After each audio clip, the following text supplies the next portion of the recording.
What's it in, my people? You know it is a Don, Tony Teflon. And I am here with my favorite show of the week, and that is The Theory Show. From season 4, episode 1, and we are just talking theories here. Theories.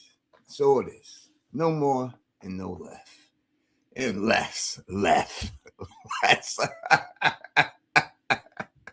I don't speak the Queen's English, you know what I mean? Just don't do it. But this is my favorite show, you know what I mean? Just talking. We're going to talk theories. All I want to talk about, we ain't got to talk about the episode and what we already see. What the fuck do we think is going to happen? That is what we are here to talk. What up to all my familia in the building with the Don Tony Teflon rocking with me on this early night. And I actually just stepped through the door and everything, and boom, sitting there right here. This is what we talking. Obviously, the phone line going to be open. We're going to be using my phone, not Phil's number. We'll use Don's number today. You know what I mean? And we're going to break down everything. Y'all, I want to hear from you. I want you to call up. We can go through it all. Anything I said, anything you feel. I want to hear about what your stuff is. Huh? You want to talk about the King in Yellow. You want to talk about anything. That's what we're going to talk about. We about it. But before we get into it, let's say what up to the people who are rocking with us this early. We got Mikey P in the building rocking with us. Sheldon is in the building rocking with us. Everything broke down is in here rocking with us right now. We got RJ in the building. Can't duck this is in the place. Debbie Ebby O'Bebby is in the building rocking with us. Man, our girl V is up in the building rocking with us right now. We got Christine Jellybean in here rocking with us. Steph Snow is up in this piece. James is up in here. Peter is in the building rocking with the Don Tony Teflon. Listen, y'all hear me say it a lot, but let me just say it again. I really appreciate all y'all. You show up for the Don, you come out here, you know what I mean? You rock with me, and I really don't take any of that for granted at all.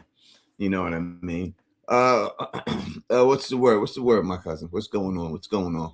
How are you? How are you? We got Kimberly is in the building rocking with us right now. We got I said RJ, but let's say him again, goddamn it. RJ's up in here right now. MSG is in the building right now. I didn't want to talk about MSG right now because the Knicks lost a game in MSG, and it's disgusting. Disgusting we lost that game. Don't even get me started on that shit right now. All right. I am up in here, and I am. This is what I like wear to work. It's my work clothes, my work uniform. You're seeing it down in right now. But we're going to do work right now. You say, can you call through Discord? That's when Phil is here. You can call through Discord. If not, you have to call on my phone number in here. But Ryan, if it is a problem, like you're overseas, I will put the link to the channel in the description, and I'll allow you to come on here and shoot your stuff out if that's what you want to do. If that works for you, let me know. I'll let you come. You ain't got to show yourself or nothing, but I'll let you come in here and say your stuff. And you don't even got to be seen. They could just have my picture up here. They'll just hear your voice. So we could definitely do that. Yeah, Dale is keeping his eye on me. Who? On me?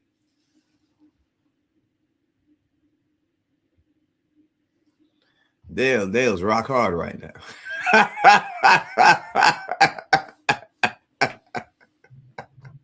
Dale's solid as a rock. My mom's in here rocking with us right now. What up, Mama? I'm glad you're here and you're rocking with us. Listen to you. I tried to see the video on the movie. You need to learn how to give love listening to your call. So thank you so much, Mom. I really appreciate it. And I can't go crazy. My mom's in here, so I can't really talk like I told you. Yes, I can. Goddamn it. Yes, I can. All right, let's go through one thing. But before we get into it, y'all know the number, right? Does everyone know the number? My number. People put it in the chat. If you don't know it, I will put it down here right now on the bottom of the crawl. That is the number to call in right now if you want to call in and speak to the Don Tony Teflon and everything else. All right. Let me get through. It's cold down there, Mom. It's cold up here. It was snow all on the cars this morning and stuff. You know what I mean? Who was it? Oh, Ripdale. Yeah, Ripdale, man. Ripdale. He was there. All right, let's go. Let's go. Let me get one thing off the chest real quick. And this is theory based, of course. And that is Jim's death. Now, my last video I put out there that we have never seen Jim's death, actual death. And I got a lot of heat in the comment section, people saying that, yes, we have seen Jim's death. We've seen Jim's death. We already seen Jim's death.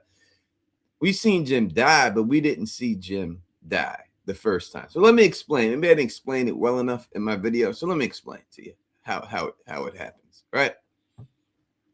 If we have seen Jim's death, then that means Julie would know about it already. The fact that Julie has no idea, we've seen her in the first episode, Mom, where's Dad? Dad didn't come home. What's going on with Dad?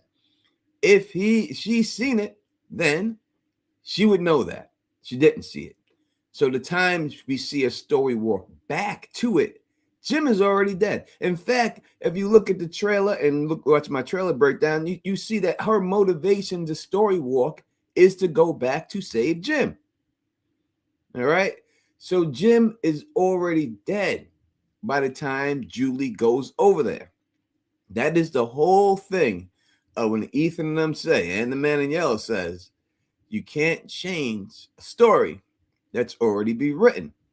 So when he's there, the story's been written. So we have not seen Jim die. Now, we don't know how the man in yellow actually killed Jim. He may have killed him the way that Julie saw, or it could have been a different way. We have no idea what it was. We have no idea if it was the man in yellow who actually killed him. It seems like it was. It could have been a monster. Could have been somebody else. We don't know how it went. And we can't tell how it went. We would have to see it firsthand through Jim's perspective. Because when we see her come up there, you see her, she comes through. She says, Dad, thank you for the super chat. We really appreciate that. The man said we got to stop meeting like this. Yes, meaning that they've been through this a couple of times. Probably not just this situation with Jim, but other situations. But specifically when he says we got to stop meeting like this, most likely he's talking about Jim. How many times did she come back there? She made him 3-4 times. When she comes in there in the last season, she says, I think I got it right this time, which means that other times she's got it wrong. So she's been out there trying to get it right. Right. And that's what it is and everything. You know what I mean? So that's what I mean when I say it. Maybe I don't explain it well enough in my videos. I'm not going to work on that, but I'm willing to work on that and make sure you know exactly what is going on. So we haven't seen Jim's death. That's why it's a good possibility that they could be the head of Jim in that bag. Now, it also could be Elma. I know people are saying Elma. Elma would be something that if the head of Elma was in the bag, right? Let's just say the head of Elma is in the bag. When we see it, we know that it's centered around the Matthews. That's who's around that whole thing with the bag. It's all about the Matthews. I don't think it's the dog. I just don't think the dog works narratively. I think the dog, no one's seen the dog. No one knows about the dog. As I said, I gave a theory that if it was going to be the dog and she killed the dog, it would be because the dog would know her scent. And that would be the reason to kill the dog, to make sure he doesn't give it away. That would be the only way I'd see the dog die. But besides that, Elma, it could be Elma. Because Elma would get you to go into the barn, right? Because if you see the Elma's head ripped off and it's in the bag, then you know something bad happened in the barn. And that would lead you to go into the barn. And then that's when you would see Jim in the barn, right? So I tell you that theory is a very good one, that it's Elma. But, you know, to me, if you want to do something, you know what I mean? And Ethan would be mad if it was Elma, right? It would make him upset about it. So I could see that being plausible also. But so I'm willing to say that I think it's Jim's head. I really do. But it could be Elma. I'm not going to tell you that it's not. I think that's a plausible theory also. With all the people watching right now, would you do me a favor and hit that thumbs up button on your way in? We truly appreciate it. You know what I mean? Someone's saying there is no first time. It's a time loop paradox. It is not a time loop paradox, sir. Not in this case. It is not. It is not a paradox where somebody wrote a song, and then when you wrote a song, that person went back in the time and gave the song to that person because they heard them write the song already. So I don't think it's that. It's cut as dry as it is. There's a reason why they say you can't change the story that's already been written, because Julie had no idea. And there's a reason why that she says straight up, I want to go back to save him. And she's trying to save him. So I don't think it's a paradox like that. I think he dead. He died when he left Tabitha that day. He died. Right when he walked away, he died somehow. But they didn't show that. They showed Julie coming back. And they did that for story narrative reasons more than just because we just seen Jim get taken out and everything else. It's better if it's the other way. Why they did it. We do have our first call coming through, and this is 708. From Jackson. To accept, press 1. You're rocking with the Don, Tony Teflon. Who we speaking to? Jackson, brother. How you been, man? I'm good, man. How's everything with you? Good. I wanted to call in and participate in this theory stuff. Yep. And I got a couple of interesting theories that I can actually put out there that I can't say it's at least 90% sure. You know what I mean? So I believe, first of all, that we, coming off of what you just talked about, I don't think it's just the head of the goat or her, whatever the goat's name is. I forgot right now. I think it's the entire goat that's in the bag. Okay. And I was talking about like Dr. Mabuse and all this other stuff that's cosmic horror that's into this. Well, we really haven't seen a witch yet. Dr. Mabuse was one of those characters that would use all the entities or monsters that you were calling back in those days, and he would use those and transform into others as well. But he had a witch with him that he worked with. All right. And we haven't seen that yet. So we haven't seen Dr. Mabuse yet either, right? Well, Dr. Mabuse is pretty much the man in yellow. All right. So you see, all right, and yeah, it's iterations of Dr. Mabuse. Yeah. All right, and you're saying that to prove that he's Dr. Mabuse, that we will get eventually a woods witch. I think we will get eventually some type of witch, and I think we've already seen enough of Mabuse in the ambulance and the equipment of the hospital that I think they're leading towards. And plus, now that we see the shape shifting, that's what I get out of it from my perspective. Okay. I think some people have said that Clara was a witch. Some people have said that Donna was a witch. I've heard those things in the past. So do you think that maybe one of them could have been your woods witch? I'm going to tell you right now, this is where everybody's not going to like it. I think Donna's the witch.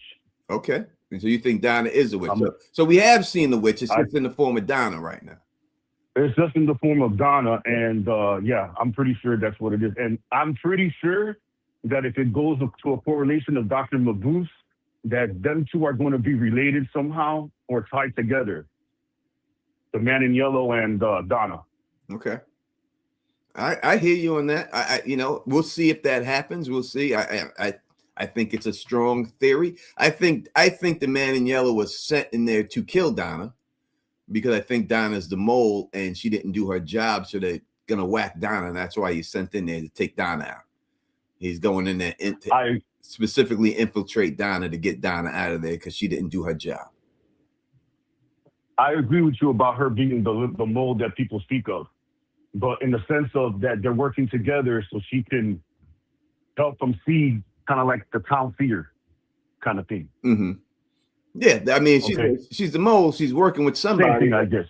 Yeah, she's working with the man in yellow. Yeah, she's the mole. She's working with somebody. You know what I mean? So if it's the man in yellow, or if it's people above the man in yellow, and the man in yellow is just the hitman that they send in there to clean up stuff, one or the other, she's working with one of them. I think she's working with the people above the man in yellow. I think that's what it is. I think that I don't buy into the man in yellow as the big bad. I've seen the article. I read the article that said it. They didn't say that in that article at all. They just called him the boogeyman. They did not say he's the big bad. And the boogeyman is usually not, you don't have to be, like if you're, I could refer it to boxing, you don't have to be the heavyweight champion in the world to be the boogeyman of the division. The boogeyman of the division is just a guy that people are afraid to fight. So that's the way I look at it when it comes down to that. So I think there's somebody else there going on. Absolutely. And I'll end it with this. I'm gonna try to simplify this as crazy sounding as possible. All right. This is you know how Lost had like a game between each other kind of sort of thing. This is not a game. These are entities, multiple entities going at it, and the parallel realities are heaven and hell. And this is a battle between heaven and hell that they're pretty much showing us right now. And they're not going to write it, but Katri pretty much said that they're living revelations. So they're all dead. Every single one of them is dead. All right. Even the ones who come back in bodies, they're still dead.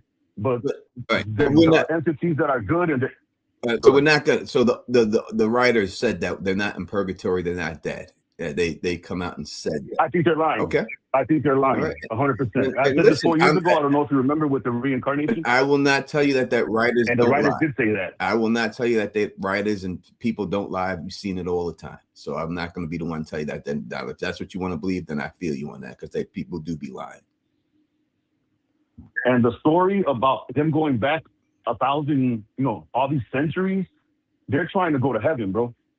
It's not purgatory, I don't think either. I think it's more of the like Dante's Inferno, like the 9 stages of hell combined, something similar to that. But I could be wrong. But I figure I just throw something wild out there. No, I appreciate it. We all appreciate that. That's what we here. We're here to discuss these theories and everything, and we're not here to judge the theories. But we got another call coming through. I appreciate your call. Call back anytime. You got it, brother.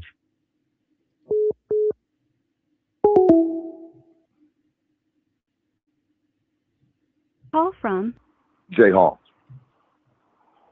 To accept, press 1. What's going on? You're rocking with the Don Tony Teflon. Who we speaking to? Jay Hall, man. What's going on? What's going on, Jay? And I'll get to the super chat in a second. I promise you. I see it and I appreciate it, and we're definitely going to get to it. But what's going on, Jay? Oh, man, nothing much, man. I love the stream.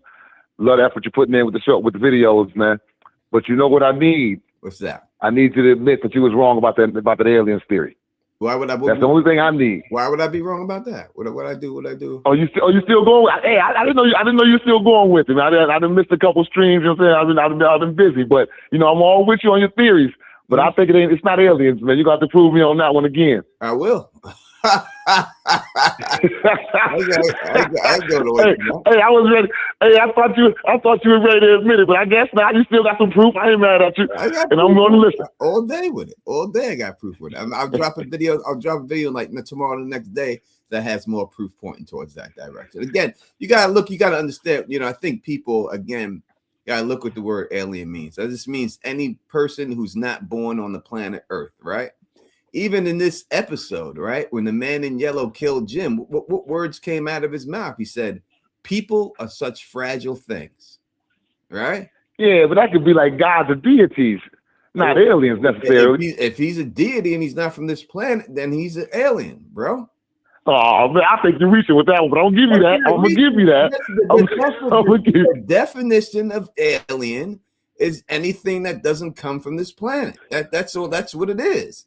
It don't have to look like E.T. It could be a human from a parallel dimension, a different Earth. They're alien. They're not from this planet. It didn't originate from this planet. They're aliens. That's just facts, bro. That's what an alien is. I mean, and the messed up thing is, I agree with your facts. But see, I felt like you led me to believe we were talking spaceship aliens, not necessarily ET. But some type of spaceship aliens with the technology in space. But I agree with your definition of what aliens is. And since you're leading with that, doggone, I'm gonna go with you, man. I mean, that's what an alien is. You know what I mean? Will it be some technology or something like that? I believe it's 100% technology. I think this whole thing is technology, and I think we'll see it. But when you see a flying saucer come down, I'm not saying you're gonna see that because we haven't seen anything like that. But we've seen, I'm saying that it is not magic based at all. I don't think it's magic. Based Okay. I think it's aliens. It's some aliens, and people want to say it's something like it. Well, it is an alien from outer space. I mean, that's what it is. He's not. He's a straight up alien from outer space. That's what it is. Cthulhu. Cthulhu's an alien from outer space. All those things didn't originate there. You know what I mean? So that's what I'm saying. And when you hear the guy say humans are so people are so fragile, he basically saying that human beings are fragile. He's saying he's not one of them. He's not like that. All right, man. You got listen. You got me. I think that's the East Coast in you that you got with that definition. It's a broad one, but it got to be facts, and I got to go with that. I still ain't gonna say aliens. I'm gonna say something else. But you got me on that, man. I ain't gonna hit you no more with the hashtag not aliens no more. You got me, my man. Well, I appreciate it. I'll let you get back, man. I'll let somebody else call in, man. Appreciate you, man. Appreciate the stream. Appreciate you too, man. He appreciate you. Thanks. Yes, sir. All right, and that was another next person calling. Let me get to these super chats. We got a very generous one right here from downtown. It says, Tony, I got a theory that the man in yellow has someone different in the town since we've been watching. He's been moving behind the scenes, feeding into the monsters. That's how they know everything about the people. I think that it's true they have a mold in there that's been feeding them information, but I don't know if I don't think they work directly for the man in yellow. Hey Tony, it's Anna. I'm trying to accept, press 1. What's going on? You're rocking with the Don Tony Teflon. It's Anna. What's going on, Anna? How are you doing, girl? I'm good. I had to call in. Did you read my theory on your video? Probably not. Where is it? Which one? Which video? The last video you posted. So I'm focusing in on the slaughter portion. Okay. Where he says he enjoys the slaughter. Yep. And I think back on Boyd's wife, where she started shooting everybody out of nowhere until somebody stopped her. But there was a slaughter, but not the full slaughter that they look for. So they had to restart the experiment again. But back when, what's his name? What's the kid that was like came out the basement? The grown man that acts like a kid. What's his name again? Oh, Victor. Victor, yeah. So when Victor came out of that like basement, whatever, everybody was slaughtered because nobody was there to stop that person from completing the slaughter. Mm-hmm. Now, this time around, Boyd's looking for 47 bullets because I think he's going to try to attempt the same thing that his wife did, because I think that's how you end the game, is that you have to kill everybody off. Yeah, he wants them to kill themselves. And he wants to sit back and watch them do it. He wants to drive everyone to the level of insanity where they all just start killing themselves. Now, how he does that, whether it's just the pressure that gets to everyone and they do it, or it's some type of chemical that's released and they don't know, we have no idea. But his thing is he wants to see everyone rip each other apart. He wants to sit back and watch it. Yeah. So I feel like that's the study, is to see how far it takes to push. Mm-hmm. And I also think they use it as a test to see, will anybody step up and stop them? Like, what's the fear threshold? Mm-hmm. No, because when Boyd stopped his wife, so I'm just curious as to how they're going to do, if there's going to be somebody like Acosta, or maybe, what's the guy that had his face ripped off? Who had his face ripped off? I'm trying to think. Not off, but like he has the big cut on this side of the face. Randall. That lived in the bus. Randall. I wonder if it's going to be one of those two that is going to step up and like stop somebody mid-slaughter, like not allow the slaughter to continue. And then they'll have to bring more people in to start it over again. I think Acosta is going to fall a victim. I think she's either going to go crazy after she sees Jim's body. I think she's going to be like, this place is nuts. And that's why she's going to get in the ambulance and start trying to drive away. Like, I can't deal with this shit. I get the fuck out of here. I think that's how it's going to go down for her. And that's why she's going to run. Once she sees Jim dead like that, then it's going to be like too much for her to take. and that's why she's going to bounce. That's what I think is going to happen. I feel like they put at least like one woman and one man in there that they think might be able to stand up against somebody or stop something from happening. Well, I think Boyd and his wife were then, but if she doesn't snap, she ended up being one of the massacres.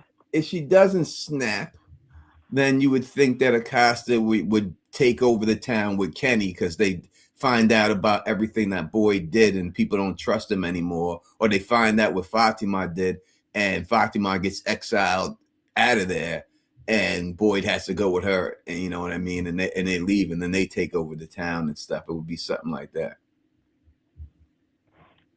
Also, too, I feel like there's like they really haven't revisited the whole scenario with like the Civil War, like military, like there's just some gaps where I'm like, how do these pieces even like connect to a storyline? And I don't know if it's just because we have to wait till the end for them to give us something, but I'm hoping like this season that they start tying some of these like storylines back together, because they just feel very random. But that's all. Oh, thank you, darling. I truly appreciate it. Thank you. Thank you for the call. How's Nashville? All right, I'll chat with you later. How's Nashville treating you? Huh? How's Nashville treating you over there? How is it? It's definitely different. Okay. I moved to the suburbs Mm-hmm. from the city, so that's been a big change. But I miss my friends and my family out there. But yeah, the weather is nice.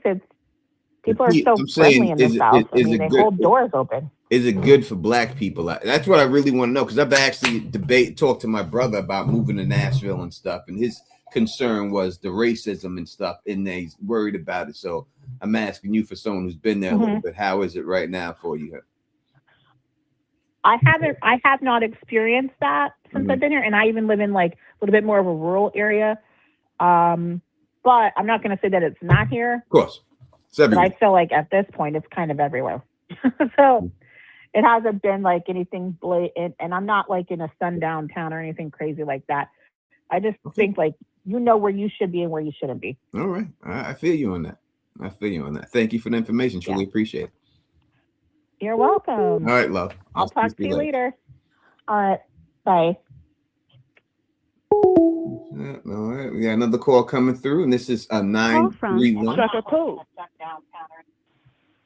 To accept, press 1. What's going on? You're rocking with the Don Tony Teflon. Who you speaking to? Hey, this is Trucker Pooh. Finally took some time off the road. How you doing? Well, what's going on with you? How are you doing? Well, I just wanted to say a little thing about Nashville. Nashville is all right, sweetie. You're going to get your racism anywhere. Yeah. But I'm currently in Michigan, and my mom is visiting from New York. So we we all over. But anyway, I was wondering, why do we need monsters when Sophia, or whatever her name is, can touch people and take them under?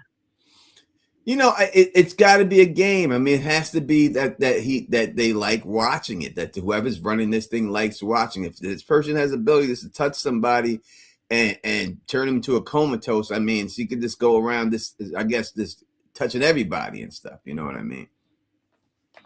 Okay, one more question. Do you think the man in yellow is going to be do you think Victor is going to be the one to know who the man in yellow is? I don't think so. Remember when the last time that he came?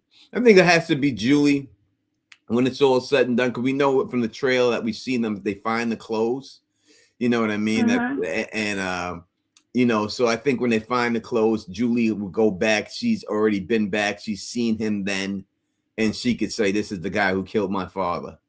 You know what I mean? Well, Victor has those pictures of the man in yellow. Well, he drew. Well, that's his mother painted the picture of the man in yellow. So that would be Henry. Okay. Henry would have to know that. And Tabitha seen the picture too, so she would know that too. Okay. Well, yeah, you give Nashville a chance. I got two sisters there. I was raised in Columbia, Tennessee. Left Michigan after my father got killed. But Nashville a little bit too ratchet for me. So you might want to try Alabama. I wouldn't live in It's Nashville. Real nice. I would live outside of it. You know what I mean? I would never live in the city again in my life. I've already done that. You know, I've been in Queens just about the majority of my life. I'm out of that mold. I gotta go be in the suburbs somewhere in the country. I'd rather be in the country with no neighbors. Go visit Huntsville, Alabama. I promise you'll love it. It has everything a big city has, but it's not that big. I think I went there when I did the Deontay Wilder book. I was out there, and I think I was out there, and I thought it was beautiful in Alabama. I really did. I thought it was gorgeous, and the prices for houses were amazing for all the house you get and everything else. But I don't know if right there by Nashville, you right there by Atlanta, you right there by Birmingham. You're like in the middle. I just don't know if I can deal with the heat all year round. I like the fall. Oh, well, you might as well stay on where you at. I don't want the snow. I don't want the snow.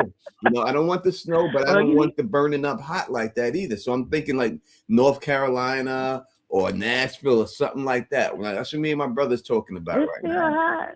Yeah, you're still hot no matter where you go, man. Like I said, I used to live in Columbia, Tennessee. I moved to Huntsville, Alabama, from Battle Creek, Michigan. So yeah, and I'm a truck driver. So hey. I hear you. So yeah, you enjoy it though. Anything better than New York too fast. All right. Yeah, I hear you. All right. Well, I keep listening to you, baby. Thank you so much. Have a good one. Bye-bye. You too. Yeah, and also I'd like to, give a shout out. We did from downtown super chat. Fernandez T gifted 5 memberships, man. Thank you so much.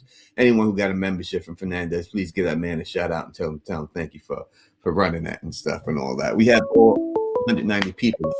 Man, come on, let's keep it going. Hit that thumbs up on there. This is a suspected spam. It's just Julie. Let's see.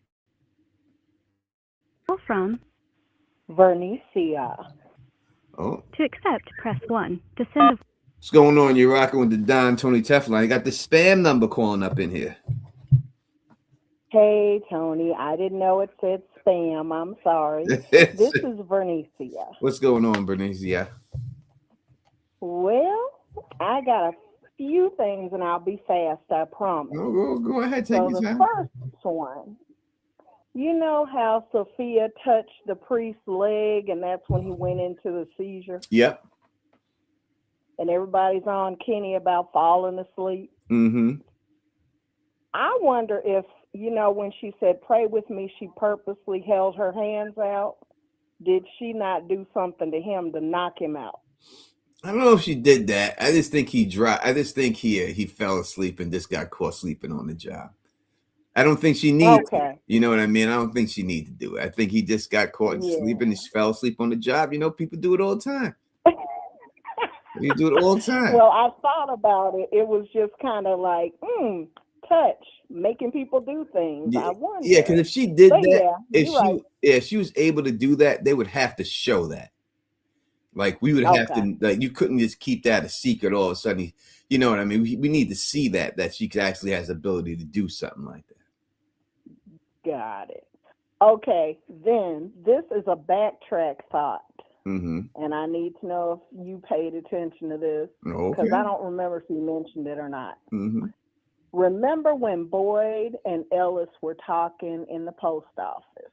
Okay. And he was sharing about his diagnosis with Ellis. And all of a sudden, you heard somebody outside say, Boyd, you all right in there? And he went and opened the blind. Now, every time you look out there, those kooks are grinning at you. Mm-hmm. This go round, she looked startled. And then she smiled when she put the finger gun up to her head. Mm-hmm. Did you notice that? I didn't know if she looked startled or that. I think she said it because they always say, "Are you okay?" And we heard that many times. You heard that when the Matthews guy thing, "You guys are right in there. You need any help?" They say all that. Mm-hmm. And I know the actress who played that said that she improvised that finger gun. She wasn't told to do that. Like she just thought that. Okay. She just thought that on her own. It was right interesting. there. Yeah, it was interesting to me. She was not grinning until she did that particular action. Yeah, so she improvised that. She did that on her own. Okay. And then they kept it because it was good. Maybe to make it have more emphasis, she didn't smile till then. Yeah. Okay, and then we talked about the license plate. I've heard people mention it over and over. But is it me, or did they never really zoom into a license plate until they zoomed into the priest license plate. And why do you think that's I so? think it's not the name on the license plate. I think it's because of the state where that it came from, because there's a meteor shower that goes on that. And if you look at a video that I made, I made a video in season 1 called "What's the Talismans Made of?" And I said that it was a meteor rock that it was made of, an ore from outer space made the talisman. Said it back then, and I think that's what they're hinting at right there, because that's what. And you know what I like about what you just said? You know what I really like about that? The plate, if you read it, says "The stars fall on Alabama." Oh yeah. And so when I first looked at it, I was like, "The stars fall on Eloise? What?" There's so many star references. I mean, the hotel is called the Star Motel. Right. Right. And right. Right. So Star Magic, the Star Magic Hotel, right? That's called that. You got the candy bar says we're out of this world, and you see a space person riding with the stars shooting out. Right. I can go through other things that say that. All these things that point to outer space. Which goes along with your alien. Of course.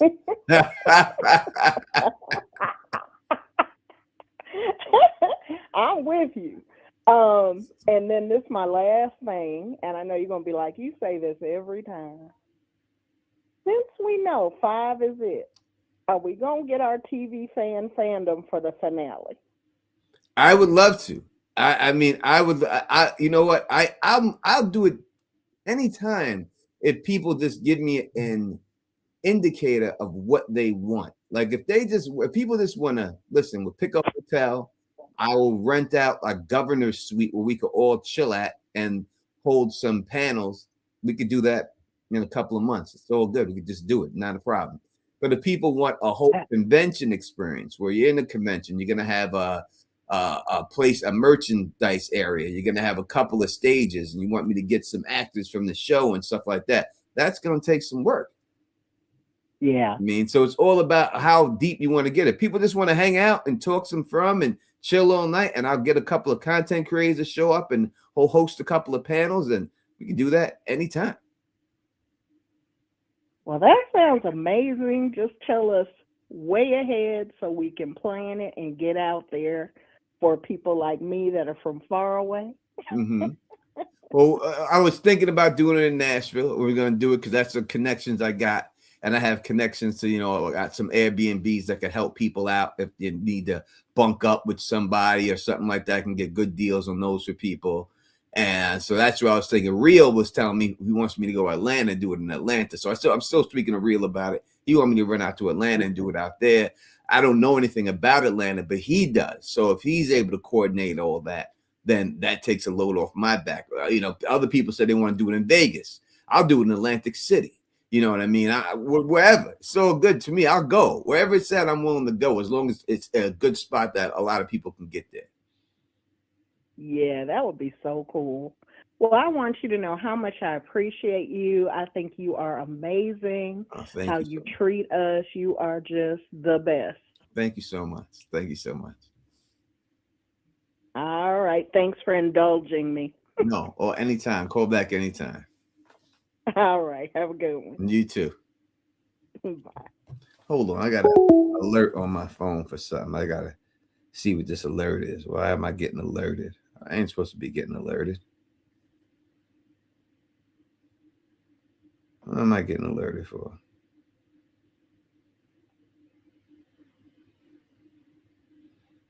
It doesn't make any sense.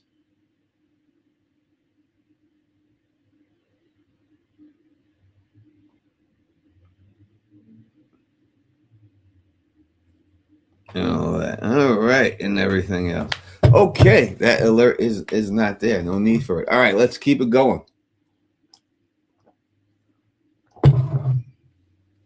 Only way drink right there. I just pulled it out for you.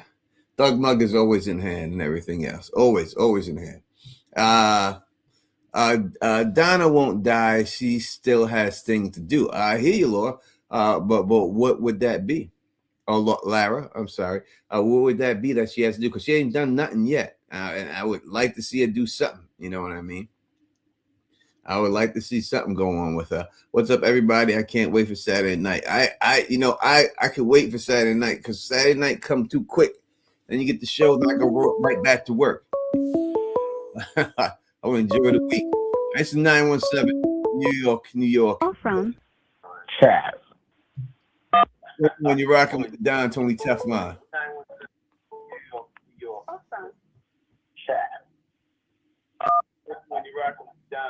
Hello? Yeah, what's going on?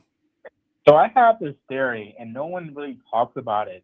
Remember when Boyd's wife killed everybody? Yep. And she was saying that everything was like fake or whatnot? Mm-hmm. People forget about that. So I think it could be an illusion. What do you mean it's an illusion? Well, I think it's some type of governmental experiment. Mm-hmm. That they're all stuck there. Because keep in mind, too, that there's 47 people, and that number doesn't change. But what's really weird is that the guy in yellow, he's a shapeshifter. So it kind of, I just think like at the end what's going to happen is that, I mean, it sounds kind of, borderline kind of like similar to other shows, but I think they're all on like some hiatus, like where they're like all asleep or they're in some type of nightmare. Okay. And then once you die, you wake up. That's what I think. So you think that she had it right, that Abby was correct the whole time? Yeah, she had it right. She had it right. You think they would give that away that early in the show and then come back to that at the end of the series and say she was right? Yeah, I think at the end of the series, I think that they're gonna wake up and Boyd's wife is gonna be there and tell him basically that she was right the whole time. All right. I hear you. I think they said again, you can't trust the showrunners. They do be lying and stuff like that. You know what I mean? But I think they said that it's not a dream, and they're not dead. Yeah, I mean that could be a point. That could be a point. If you want to take them at their words, I'm not saying that you should, but we know that they did say that. But you know what I mean. So yeah, that's yeah. I did see something like that, and they said season 5 was the last season. Mm-hmm. So we'll probably have some more answers with that. But another thing too, I wanted to mention was that so we're told that the monsters were basically people who sacrificed their kids, mm-hmm. right? So Julie, what doesn't make sense is how Julie is the only one who's able to time travel. And, if that's the case, remember when the guy in yellow killed Jim and said, hey, where are you from? So he basically had encounters with her multiple times. Mm-hmm. So it's the question to know, was Julie one of the people that seen who sacrificed their kids? Like it depends.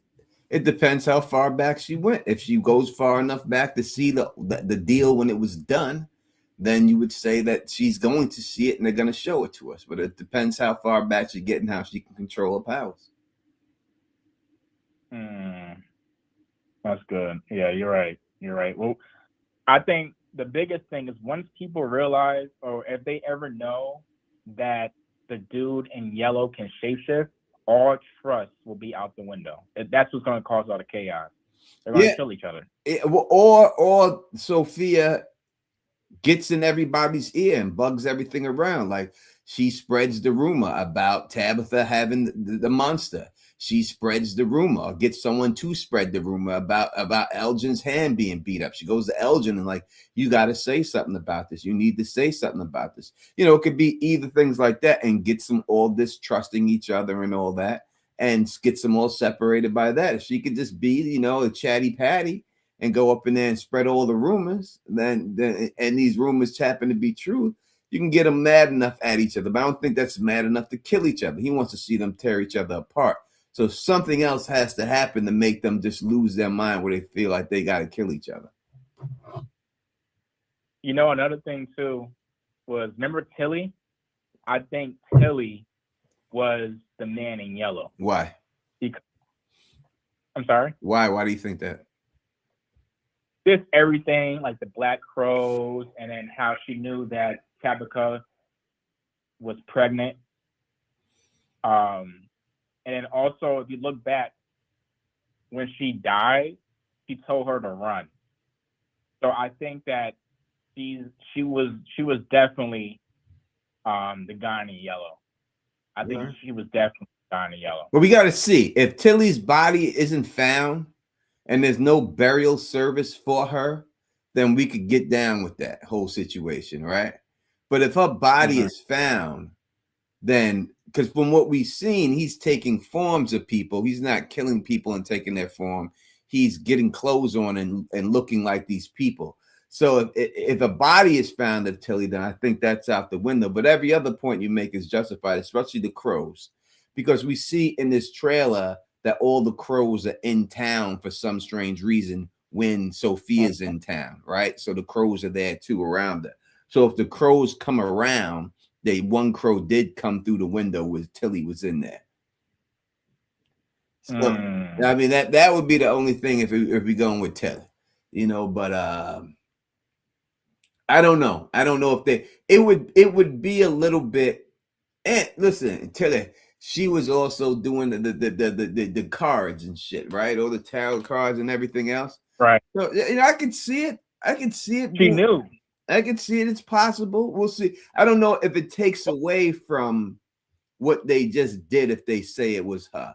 So we'll see. We'll see. So, but it's not. It's nothing to laugh about or anything like that. It's a very plausible theory.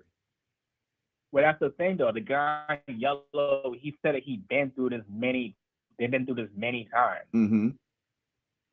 You know, it could be that, but you know, yeah, it is gonna kind of be interesting how they're gonna roll everything out. But I think that, you know, they're kind of lingering, you know, answers.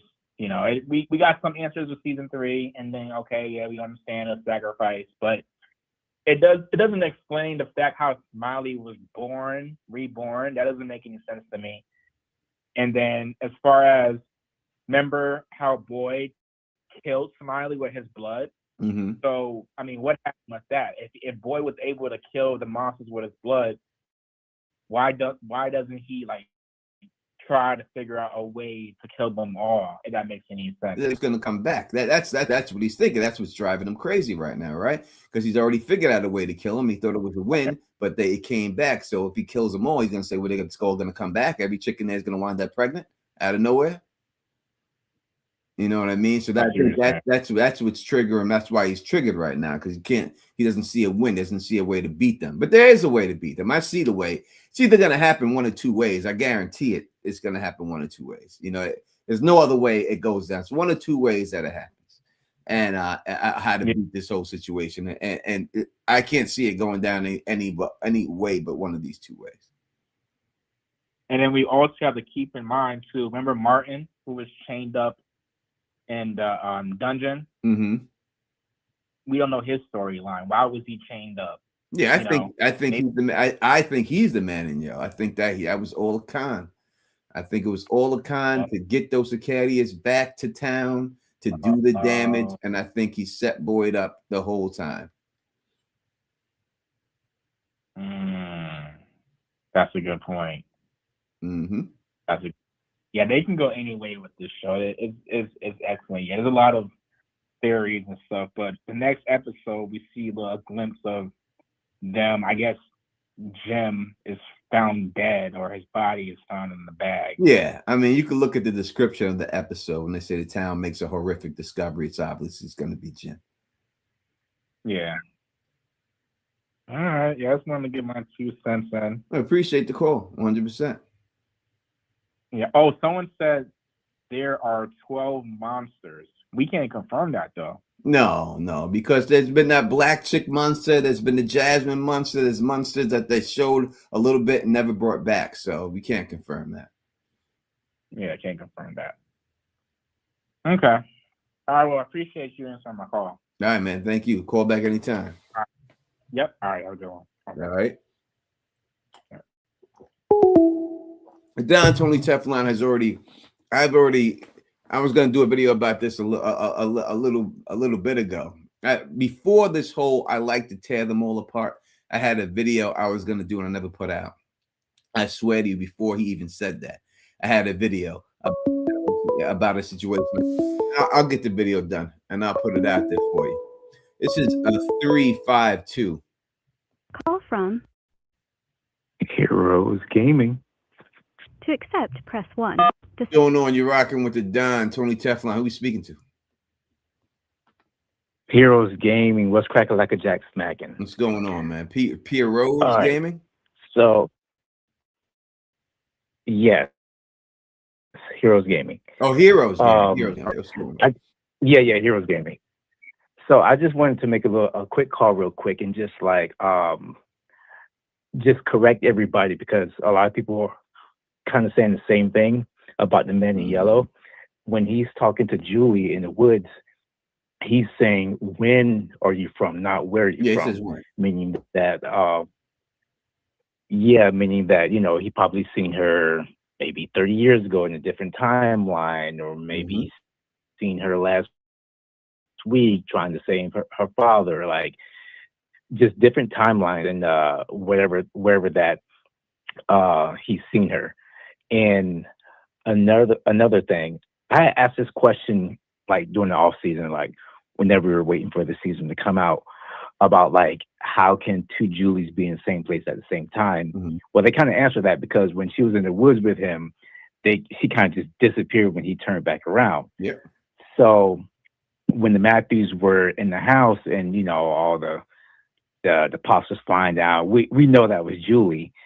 So I'm trying to figure out, like, she's invisible, but she's in the same dimension or a different timeline. Like, how do you think she's there being invisible at the same time? She's in the parallel looking at the family. She's in the parallel universe. Okay. Parallel universe. Yes, that's what she's doing. That's what story walking is. It's tapping into the parallel universe and going into the parallel universe. So you think she'll be able to, like, maybe give them signs to let them know that that's her? Yeah, when she's, and maybe smashing, like when you see the cupboard doors bashing back and forth, that's her. Yeah. I mean, like, do you think she'll be able to give her family signs, be like, "Hey, this is me," or do you think they'll ever figure anything?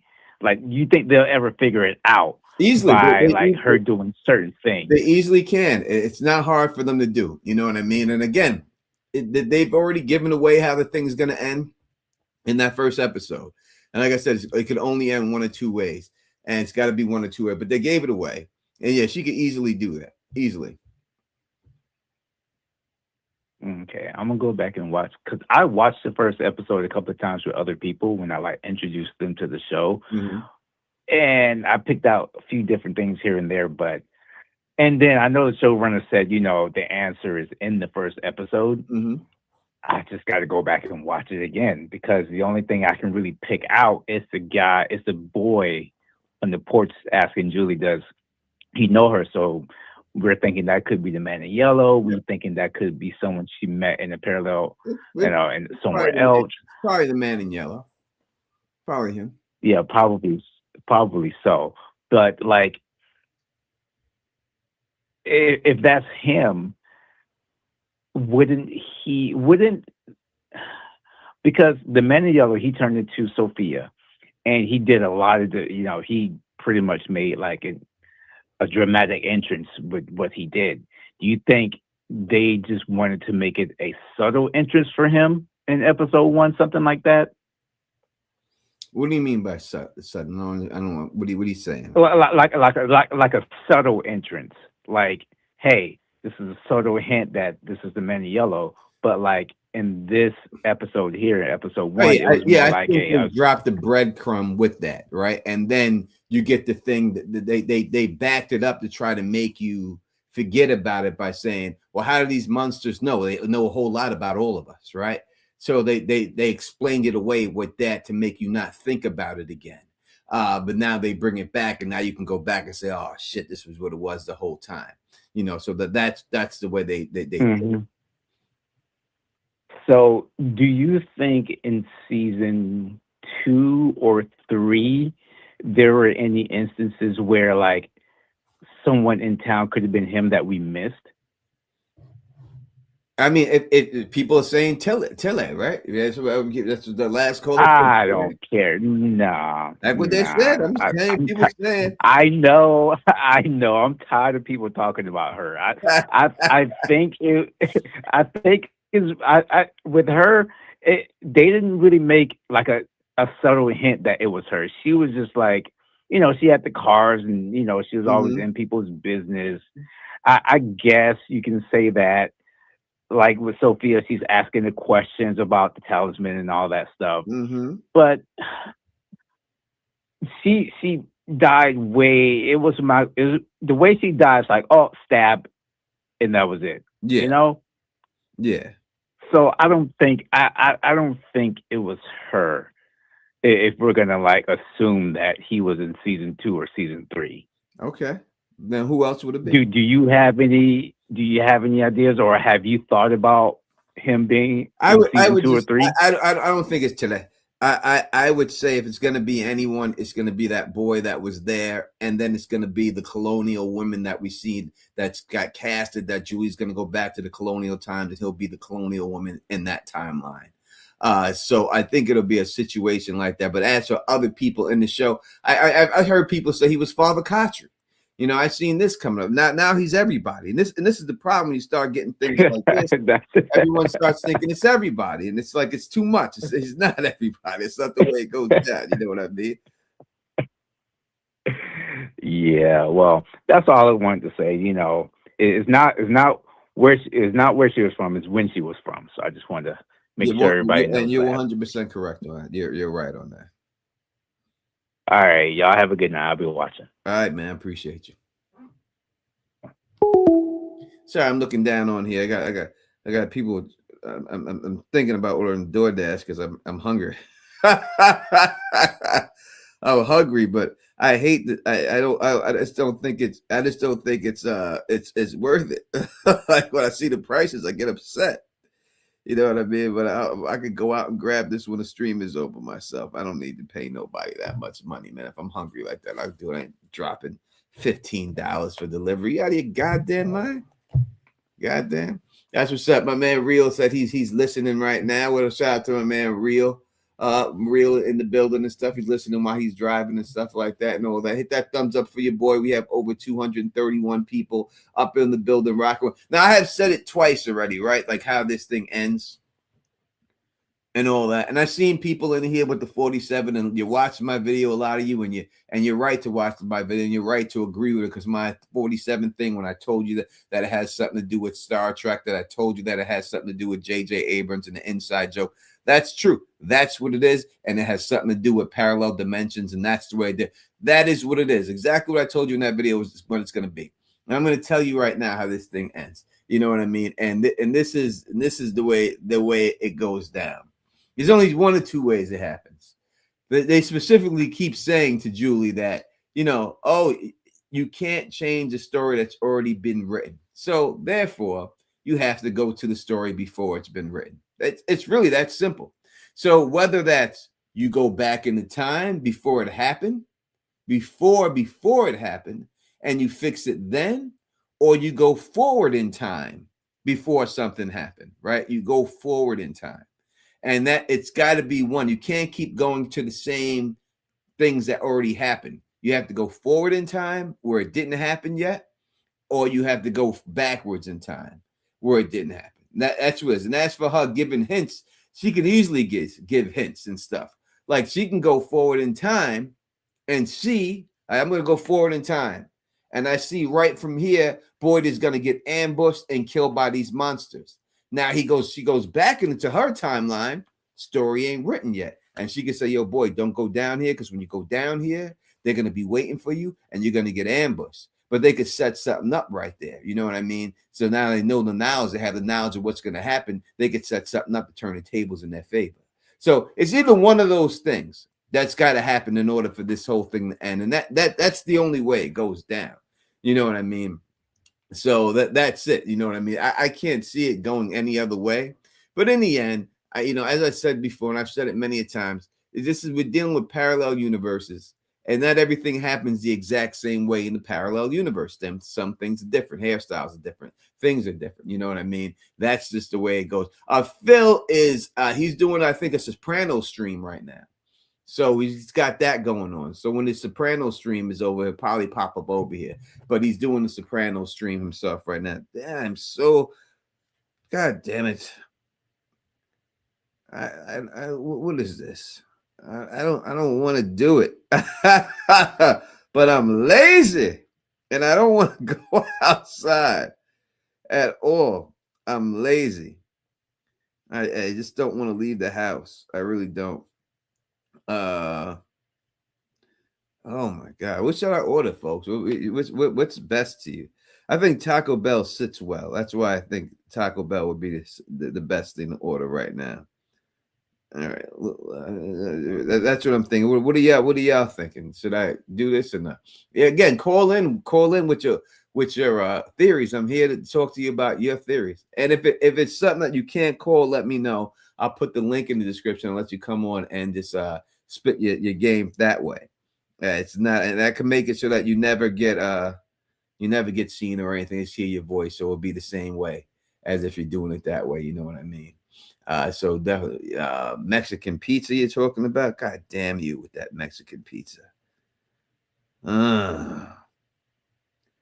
Mexican pizza. What is this right here? This is where I need Phil to hold it down for a second. What is in this box? Beef tacos? No, that's not enough. Mexican pizza. All right, we'll go through it. Let's see if we can do it. I just put that in there. Don't make it dirty. Just keep it going, man. Why is it? What does it make it dirty? Add-ons. Just give me the damn thing. All right, that's done there. 1 second. I'm just getting this done. What else am I doing here? We're gonna do the crunchy. This the taco here. What is this? No, this is the regular crunchy taco, brother. That's it. Beef. Would you like to change to this? Yeah, throw that in there. All right, go. Next. Sorry, I'm doing this. I'm waiting for y'all to come on here and say something while I'm doing this ordering and stuff. What else do I have to get in here? That's crunchy taco. I don't want no supreme country taco. They stink. I don't like that stuff at all. Say that. All right. What do y'all want to speak about? Oh, I'm just gonna have to do it. And that there too. All right, we got it. Let me see what this order comes out to. View cart right now with delivery charge. Let me see what this is. Continue real quick. How much are they gonna charge me for this? $26? That's fine. That's fine. I'll pay $26. I don't mind that. That's fine. Yeah, that's fine. $26 is fine. All right. I'm done. I just ordered food. That's what happened. I'm sorry about that. This is 347. Call from Rose. You're rocking with the Don Tony Teflon. What's going on, Rose? Oh, I figured I'd call in so you could order your food in peace and vent about your girl Acosta. Uh-huh. Go ahead. Yeah, so I know you love her, but I don't like her. I really don't like her. She is too trigger happy for me. She over here pointing bullets with no gun, like she didn't just shoot somebody by accident the other day. Like nobody in Colony House is your friend. And I really don't like her. I don't think she's gonna survive. She ain't built for from. Probably most people are not. But like, if she pointed a gun at me, me and my peoples in Colony House would take her down. Like it's gonna be a sock party or something. But I don't think anyone. I think anyone likes her. I think everyone hates her. You know, I in the end, I think Yeah. everybody hates her. I think I'm the only one who likes her, and I like her because she reminds me. Yeah, we know why you like her. Why is that? Why is that? Why is that?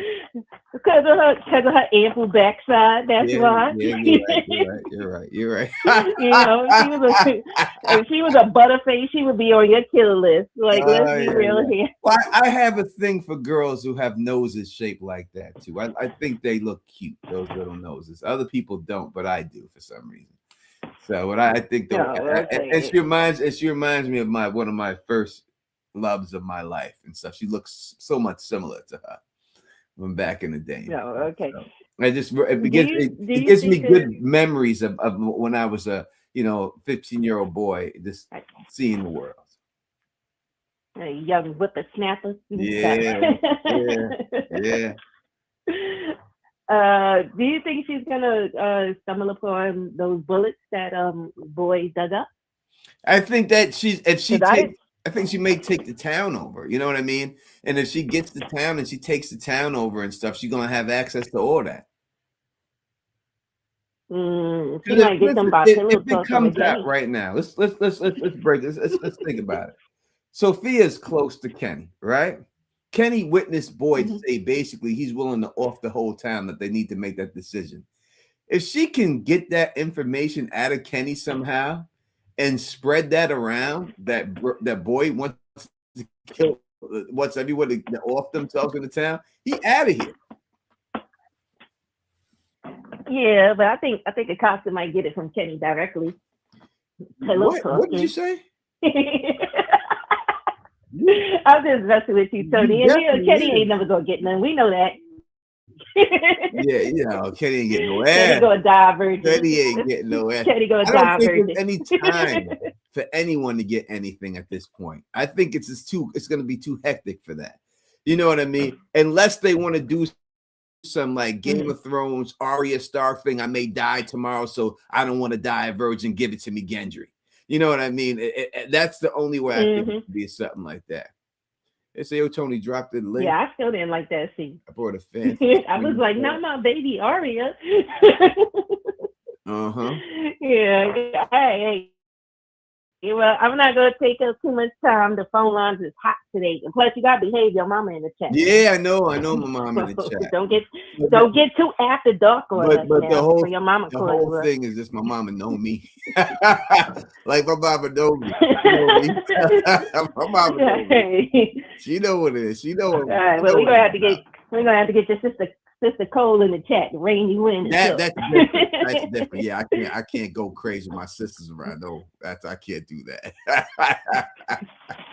I know that she's like the enforcer of the family. Nah, I can't do that. You know what I mean? Say I can't do that. You behave every time she pop in the chat, you behave. Yeah. I'm like, yeah, because I hear. All right, well, you have fun, Tony. I'm gonna go back to cooking food. All right. Thank you for bragging about that while I'm wondering takeout. I appreciate it on your way out.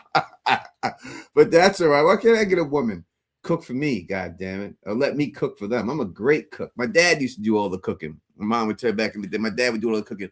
He's a great cook. And I'm a great cook. And so my dad tell me back in the day, you want to eat, you gotta learn how to cook. And I cook and I do all the cooking, but I don't like to cook for just me.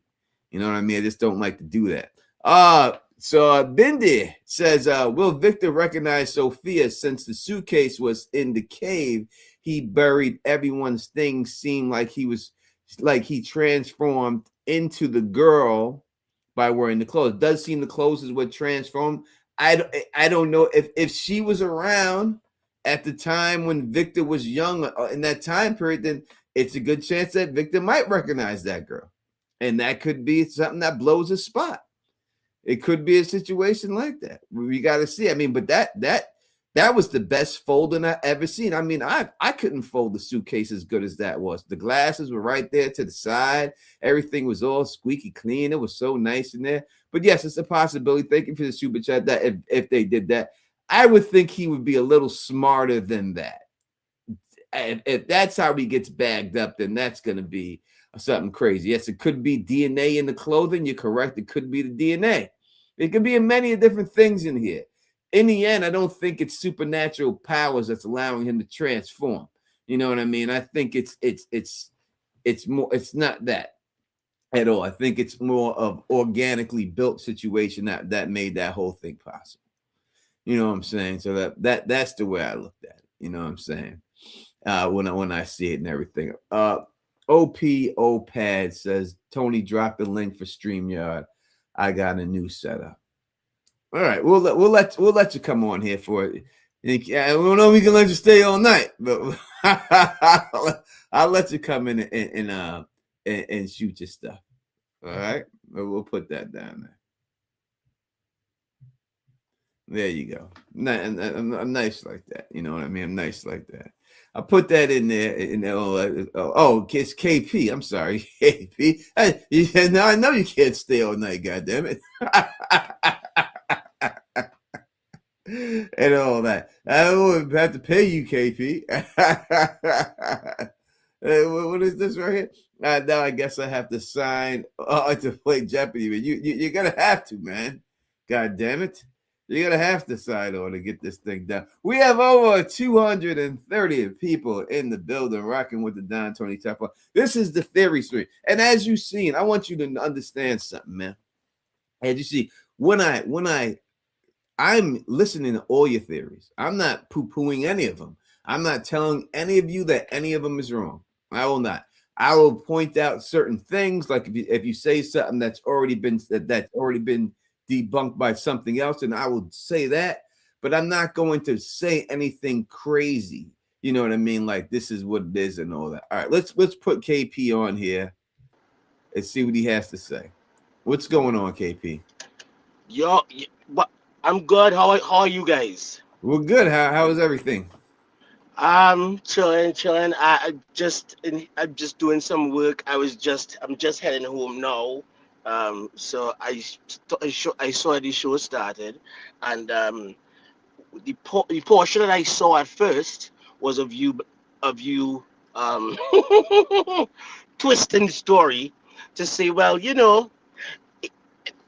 technically, if they're from another dimension or from another planet or shucks, even another country. Well, wait a second. Wait a second. I'm not twisting the story, man. That's not a twist. A twist of the story is saying that's something that it's not. I said it's going to be an alien. This is alien. Right. This is going to be some technology. Definition of alien change real quick. Something that's not from the planet Earth. That's what it is. And I said it. And I said you're not wrong. You're not wrong. I said straight. I said if it's people from the future on this planet, then I lose. Aliens. That's not a win. Because they're from the future, they're on this planet. They can't be from this planet. So no, I'm just going by the whole thing, right? So if it's someone from the future, like they're using Jay's technology and they came back from the future and they're doing this, then I lose. Because they're from this planet. They're from the planet Earth, from the future or whatever. They have to be from a different planet. That's what it is. That's all. No problem. I'm just saying, like, I've been around for a while. I haven't heard that definition until tonight. But you know what? Listen, I've you're said not that wrong. definition 1,000 times over. You can ask Phil. I've said it 1,000 times over. 1,000 times. It's just because it's just that people got this thing in their head that the aliens got to be green men, or they got to be ET, or they got to be something like that, or they got to be a Klingon, or it's got to be something. That's not what it is. They ain't got to look like that. They ain't got to look like that. They can definitely look humanoid. Like they can definitely look humanoid. And it could be a situation like that movie that time when like a group of people went to Mars and a group of people stayed on Earth, and then the Martian people, something happened on Mars and Mars wasn't cool anymore, and they came and they stormed, they took over Earth, and they were calling them the Martians, which is true. They were born on Mars and they're also human. So those are the aliens too under your new there's no new nothing. There's no new nothing. There's nothing new about it. I said the same thing from the beginning. Y'all are the ones moving the goalposts. You understand? Because now and I'm gonna tell you what it is, KP. because y'all are Tell me, nervous tell me. now. You're nervous I'm going to be right. So now you got to try to move the goal because you're nervous. Before you like, oh, this is a stupid thing. This ain't going to work. But now all of a sudden you're like, damn, this motherfucker may got something. He got something. We gonna be right on this. We got to figure this out. You said it was gonna be a three-eyed person. You're gonna try to say something like that. I understand, and y'all have the right to be nervous. But in the end, I'm gonna be right. I'm gonna be right on here talking about. I told you. Listen. As Jay-Z once said, you can't knock the hustle. No, I won't knock the hustle, man. I won't knock the hustle, man. I won't knock the hustle. Not at all. So I hadn't seen the new episode on the night that it dropped. I actually just saw it last night. Yeah, Monday night. Yeah, last night. But I thoroughly enjoyed it, and I would say, obviously, it creates more questions and answers. But I was very much, how should I say? I was very much taken aback when I saw the Bible. I don't know if it was your video, if it was somebody else's video. I don't like or maybe it was a reel I saw or something where the person was saying that, Father Cautry had said earlier on that there are all sorts of different things in this place except for Bibles. And all of a sudden, there's a holy Bible in your face for a good 10, 15 seconds. I don't think it has anything to do with the Bible. And I don't think it has anything to do with the Bible or gods. It has nothing to do with that. It really doesn't. I think people, I think he put that out there to make people think certain things and to make the fandom say, well, it's this people fighting this people and it's one entity over here fighting another entity over here. This ain't got nothing to do with anything like that. It's these people experimenting or having fun with these one group of persons, one group of people doing this. It's not people battling back and forth over the will of humanity. This is not Mortal Kombat, all right? It's not. It's not. No Liu Kang is coming. No Shao Kahn. There is none of that. This is not like the battle of the human people in Mortal Kombat. It has nothing to do with anything like that. I promise you, it's not the case. I hope it's not about that, because that would remind me so much of Lost, when in the last 2 seasons or so they got lost inside their own storyline, and it became this whole big thing that at a certain point made sense, but beyond that point it was kind of like, okay, this. Hold on 1 second. My order is out. My order is at my door. I gotta go grab this real quick.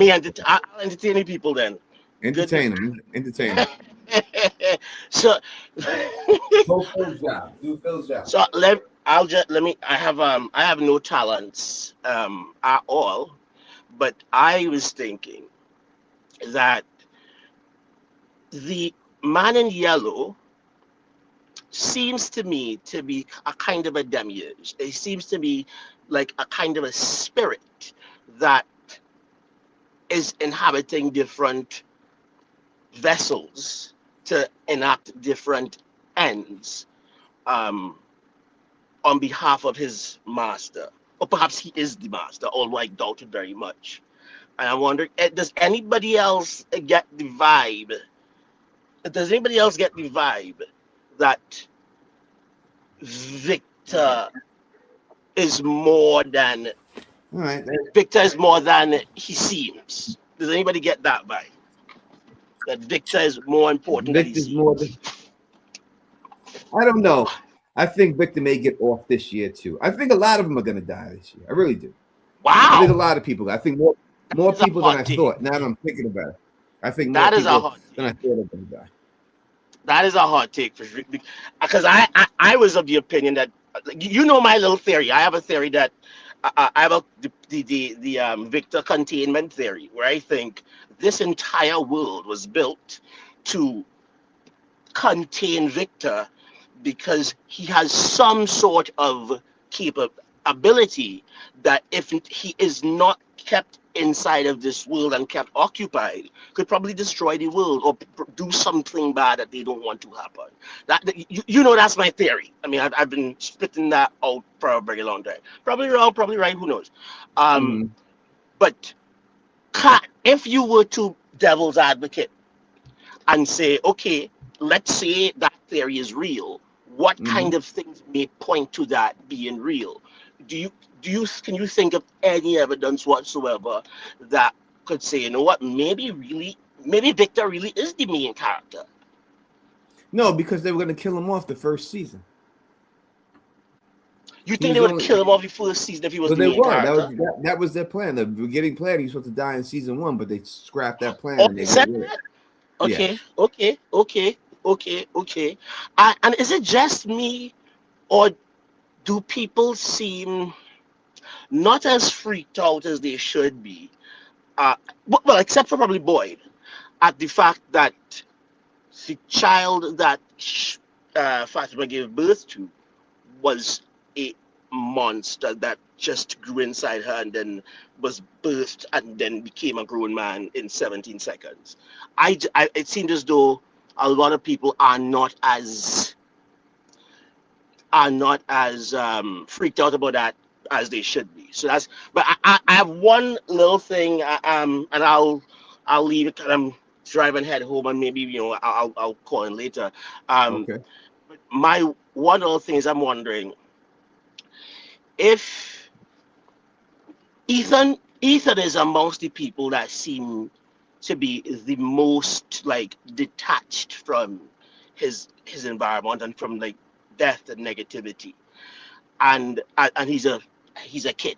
He seems to be an old soul in a child's body, and I'm wondering, do we think? I had this idea that Ethan is actually the storyteller. So, and it seems as though he perhaps realizes that. The story happened before Ethan was born, right? It's been going on for hundreds and hundreds of years, they try to say. Correct, but given that they've already introduced this idea of reincarnation, and they've shown us how they are able to change their vessel. At least the man in yellow has shown us that they can change their vessel. They can go from a man in yellow to a girl in a pink and white pretty little dress, right? So it could very well be that Ethan is not just Ethan. See, similar to how we were led to believe that Jade and Tabitha have had past lives. I feel as though Ethan, if he hasn't been here before, he's been told about here before in some sort of story. The Chromanacle maybe. So I don't like. Perhaps we could. I'm thinking that may be a good topic for discussion as to what is Ethan's role. Do we think, looking at what we've based on what we've seen thus far, what do you think Ethan's role is? And then the last thing I would say, this is really the last one. When the cupboards were banging up, the doors were banging up and all that, that felt to me not like an attack. It felt like a cry for help. A lot of people are saying that's actually Jim, his ghost. No, it's Julie. It's Julie. Oh, you think it's true? I think it's so. I think so too. I think Julie has realized how is able to walk through time. Yeah, we understanding ghosts. Only thing ghosts do is have conversations with people. They ain't doing that. The ghosts that we've seen, whether it's Khatri or Dead Tom, they just have conversations. We see Jim having a conversation with Ethan in the trailer. That's all they do is have they ain't banging on. That's Julie in the parallel universe doing that right now. That's what's going on. All right. And Tony, any interesting interviews with actors, actresses from the series that you have planned? You don't have to tell us the names, but you have some stuff in the pipeline, huh? I do. I sure do. Right. The people today. I look forward to seeing it. I look forward to seeing it. Everybody have a good evening. I'll be in the chat following up. Cheers. All right, that's what's up. That was a great KP. Put me on blast with the big screen. You know, I could stay on the big screen for a while. I'm done. Huh? But I'm sure y'all like to see the background. So I'll make sure I'll put myself back so you can see the background and stuff. So let me go back to that so y'all can see it. I know y'all like to see that stuff. So we'll put that on there. Or everything else like that. Thanks for the call, KP. 100% appreciate it. You know what I'm saying? We're gonna be out here. Obviously, Don's out here by himself today. I'm not gonna be on here too long. I'll probably for another half an hour, do a solid 2 hours out here on this whole thing and all that good stuff. You know, listen. I see people putting in the chat the 47, the Star Trek thing. I'm 100% glad that y'all agree with me on that. Keep shouting that stuff out. Keep shouting it out. You know what I mean? Because that's what it is. The 47, the Star Trek thing. It's the bad robot. It's a J.J. Abrams inside joke with all the people who work with him. I'm trying to tell you that's what it's going to be. It means parallel universes. That's what it's going to be. That's the way it's going to go down when it's all said and done. Just like an Alias. I mean, I'll go through the shows. Just like an Alias. Just like in Fringe, just like in Lost, and it's going to be the same thing for From. They're not going to change it up now. It's not happening.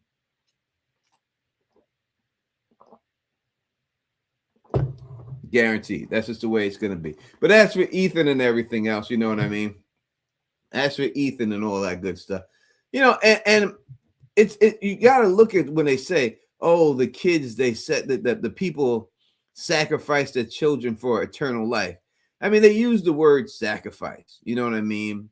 And when you hear the word sacrifice, it makes you think of a sacrifice like Roman times, you know, they cut a goat's throat open and let the blood flow on them and they chant and stuff like that. It sounds like something like that. Or the Aztecs would take you up on top of the thing and chop your head off and the blood will go down the steps on the pyramid.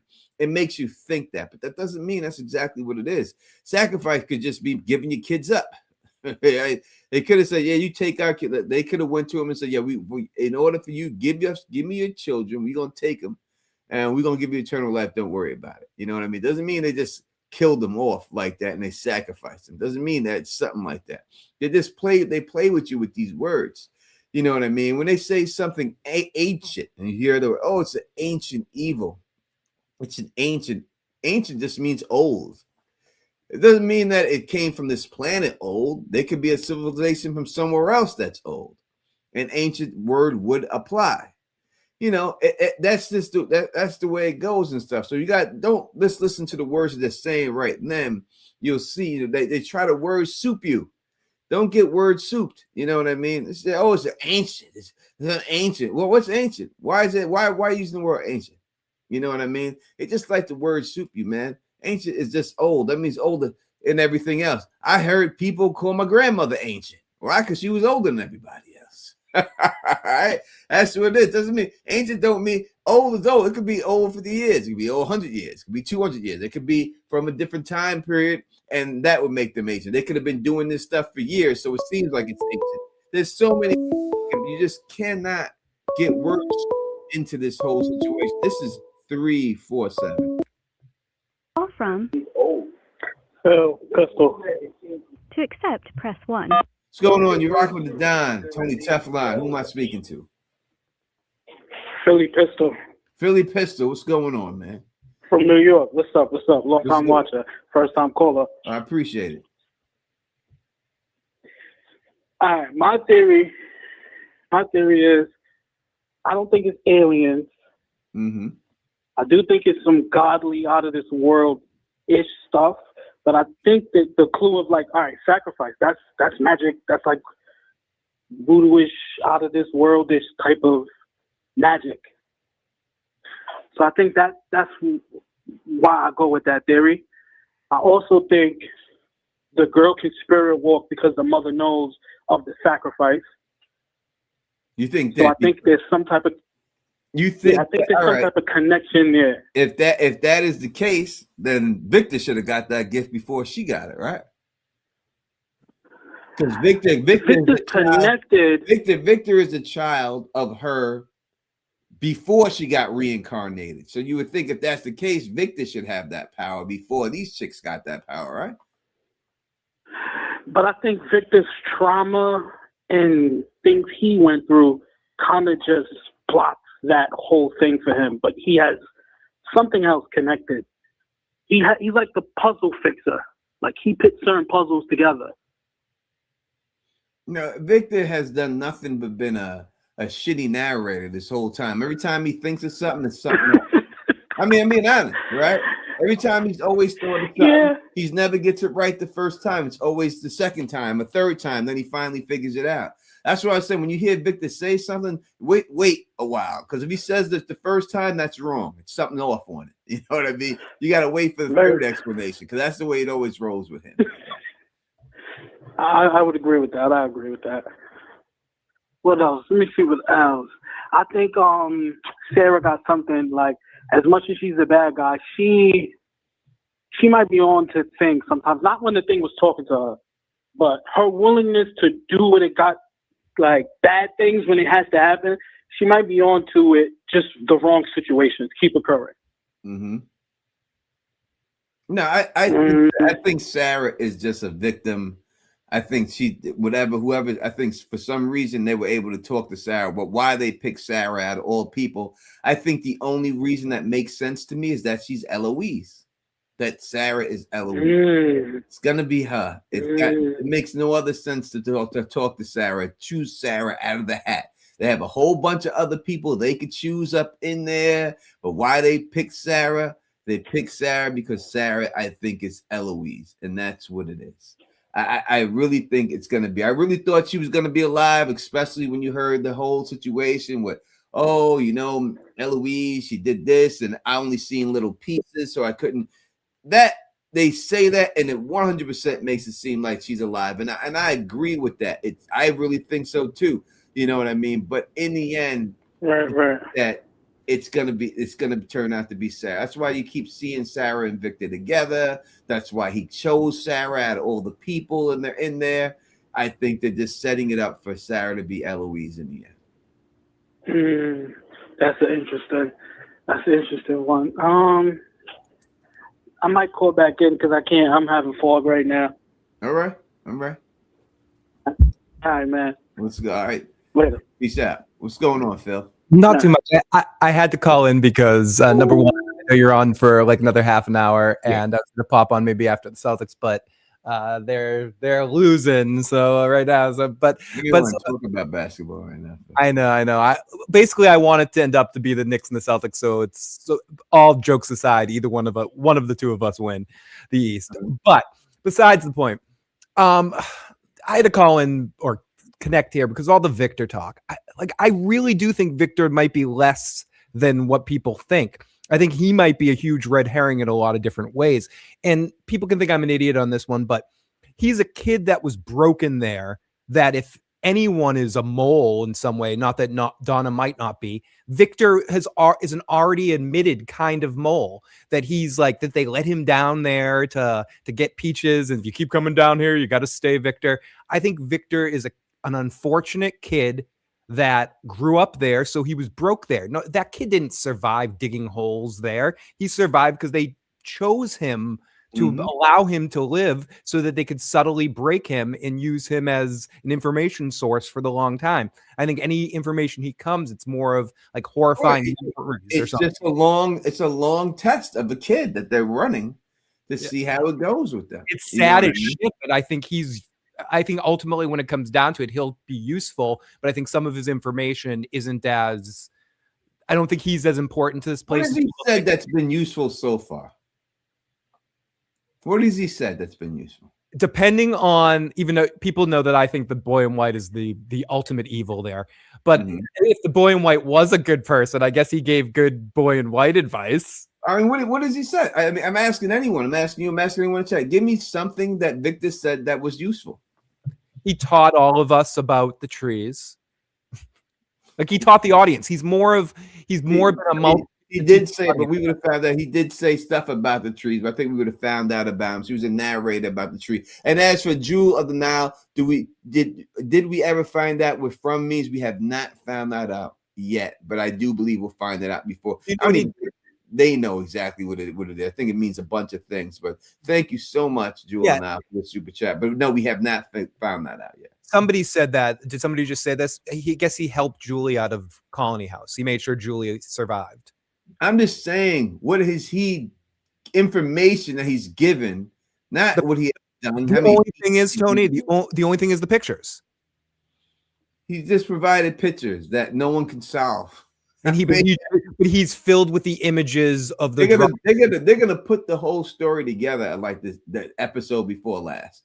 They're gonna have the pictures on the table and open up and show exactly what order they go. They're gonna do it as like a flip book.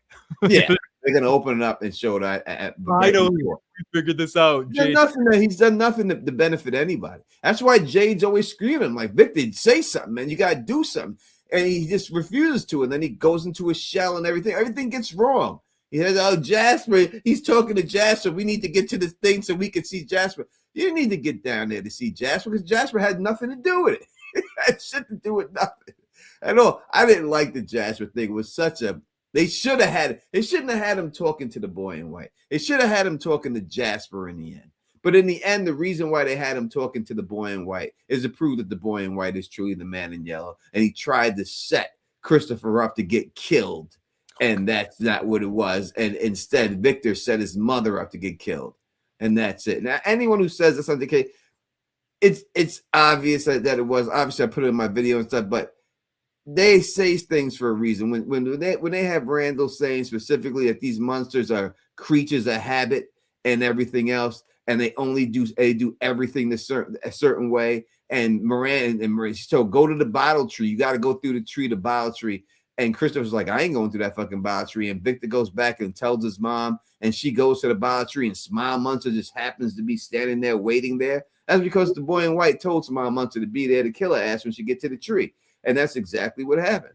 And it was supposed to be Christopher in the end, but it turned out to be Victor's mom. It's Victor. Listen, they said, remember what the people said in this show. All right? Remember these words that they said when all this comes out, and I'm telling you this is the truth. They said specifically that when they find the answers, they're going to wish that they didn't. Correct, Phil? Yep. And also with Victor, I do think he will serve a purpose by the end. I think his purpose is going to be either to stop or to help Ethan. I mean, I think that's basically, I think Ethan is the important one of those two when it comes down to like solving this place, figuring out these places. And I think Victor's job is to fill in information. I think he might also be useful for Julie with story walking to kind of point her in certain directions or help her with map type situations or understanding certain aspects of the place. I'm not saying Victor is useless, but and I can't speak for Tony, but I think we're kind of saying similar things. I think when it comes to information about the deepness and what this place is, I think Victor has been a distraction at best at times. You just have to listen, and that's the whole thing. And I think people don't pay attention. They told you specifically that they're going to get answers, but when they get the answers, they're going to wish that they didn't. That means the answers they got are something directly that's going to relate to them that's going to be bad for them. And if you think about what answers they're going to give, all you got to do is think about what would be bad. Oh, Julie's going to be the one find out why baby Thomas died. Yeah, because she's the one who makes the phone call and he goes off the thing. That's what it's going to be. It's going to be stuff like that. And she's going to wish she never found out. And Victor's going to find out the boy in white used him this whole time. Yeah. The man in yellow is the boy in white. And all this whole time. And he's the reason why his mother got killed because he made her believe it. And that's going to be his shit there. With his father there, and he's responsible for her death with his big mouth. You know what I mean? That's what it's going to be. It's going to be things like that. That's what they mean when they say that stuff.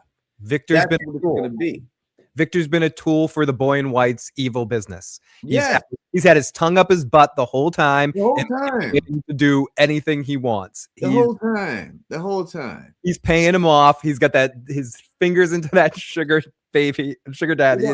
You just got to look at what they're saying. They're telling you, but people don't want to hear it. That's why I'm here saying it to you, and I'm saying it to you clear, like a little bit like, no pun intended, like Dr. Phil. I hate Dr. Phil now. Used to like him when he's Oprah, but he went a certain way. I don't like him anymore.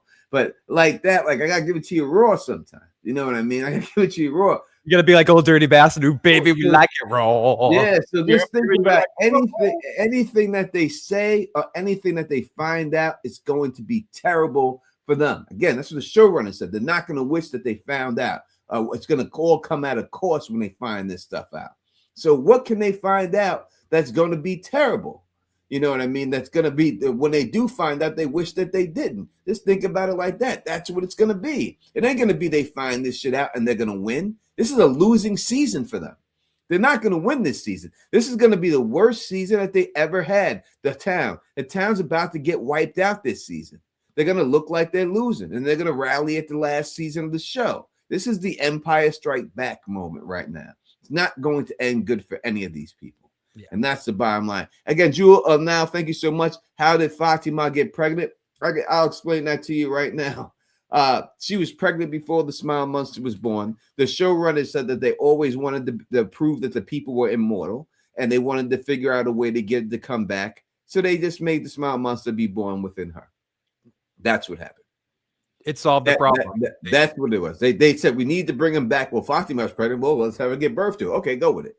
That's what it was. That's right. They did not think of that beforehand when she was pregnant. Before it was going to be something else. As for how she got pregnant, see your health class.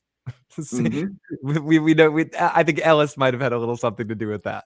You know, so it really is. To Tony's point, it really is his grandchild. Mm-hmm. That's why boy went crazy. That's what pushed him over the edge. It wasn't the killing of Kenny's mom or Kenny's dad. It was that's his grandchild. he couldn't take it. He couldn't take it at all. So yeah, that place is getting flooded. I believe it's getting flooded too. I think they'll flood the place before it's all said and done and wipe everybody out. I think that's the way it's going to go. But you know, that's what I think when it comes down to it. It's going to be that Victor's going to find out that the shit that he buried helped the fucking man in yellow turn into these people and wipe people out over the years. And that's what it's going to be. I'm telling you, that's going to be his fault that this shit happened. It's going to be Julie's fault that happened. So you got to think about other people's fault that it could be that something else happened. It's going to be their fault. But that's what it's going to be. That's the way this whole season's going. That's what it's going to be in the end. I promise you. It ain't going to be no different than that. It's going to be this. It has to be this. And that's it. That's the way. The man in yellow is going to look like she winning when this is all said and done. When this season's over, it's going to look like they winning. This is an interesting question. I agree with that. And I've been saying that as well, Tony, that we're going to get this Empire Strikes Back sort of end here. But I do think maybe we might get one or two kernels of hope along the way. But the question, we'll take the call. My question was going to be, does the man in yellow lose? Does Sophia get stopped? All right, let's see. Let's take the call. From. Season's over, it looks like they win. This is an interesting. To accept, press 1. Right, To send a voicemail, press 2. Let's see. What's going on? You're rocking with the Don Tony Teflon Phil Issues guy. Who are we talking to? Treasure from Las Vegas. What's going on, Treasure? I have to say, when you first said the boy in white is the man in yellow, I thought, no effing way. And now I can't. You're absolutely right. I watched it. That when you watch him skip over the dead bodies to get on the merry-go-round, smile and gesture to Victor, how is that not? This is my favorite part. This is where they tear themselves up. You're absolutely right. And when you think about the causation of all the really negative things that have happened, it all boils down to the boy in white. He's the one who caused Boyd to bring the worms back to town that ultimately killed Smiley, that ultimately did the number Tabitha. You are absolutely right. And when she said, I don't think he really is a little boy. Well, is a little boy I think a little girl is a farther stretch for him to morph into. And we watched with our eyes that he did that. Mm-hmm. So the two of them, if he's morphing into Sophia, how is it any more ridiculous that he morphed into the boy in white? They aren't father and son. They're one and the same. And it's becoming clear. And you know what? I go on Facebook and I post that the man in yellow and the boy in white are the same. And I make these arguments. People still say, no way. How can we not see it? Especially when he's so smug, sitting on the merry-go-round, doing that come hither. People can't see stuff. You could say stuff to people, and people say, Rodney King here. I looked at the video. He was resisting arrest. You know, they always gonna have those people who, no matter what they see in their face, they're just gonna make something up just not to see it. But it's pretty clear, as you said, if you just go through all the stuff that he's done and you can see it, it's there for you. That people just want to believe he's good for whatever reason. And I don't shame him. Go ahead, please do. But he's not. It's obvious that the guy, there's nothing good he's done. Nothing good. Nothing at all. Nothing at all. And it's not a coincidence the first time Victor sees him is during the massacre, the thing that he loves the most. It's not a coincidence that that's the time he sees him. And I think of the face when he pushed her out of the tower. That was no kind face. I think about his face and I think about the man in yellow. Those are similar faces to me. I wonder when it's going to come, like how they're going to, I don't know. But you know what? I was also thinking it would be terrifying to walk into that barn and see that message written on the walls. The question demands itself, who wrote it? It's Sophia. It's Sophia. Is it so? But do you think they're going to think that? I mean, I don't think they're going to think the monsters did it, but it's going to be Sophia. She's doing it. She's the one who did it. They're drinking what she's pouring. Do you think the monsters are done? Like, could it be that we've leveled up and there's going to be new threats in the monsters? No, because we see out in the trailer that we see Sophia and Kenny outside when the monsters are around and stuff, and he's trying to get her to run and shit, and he's holding her hands and stuff. So they're going to come back at some point to do something. So hopefully they keep them going and keep them, you know, being what they are. And we see right now Julie's getting her face sliced by one in the upcoming trailer and stuff, you know. So they don't. Was that when she was story walking? Yeah, that's when she was story walking.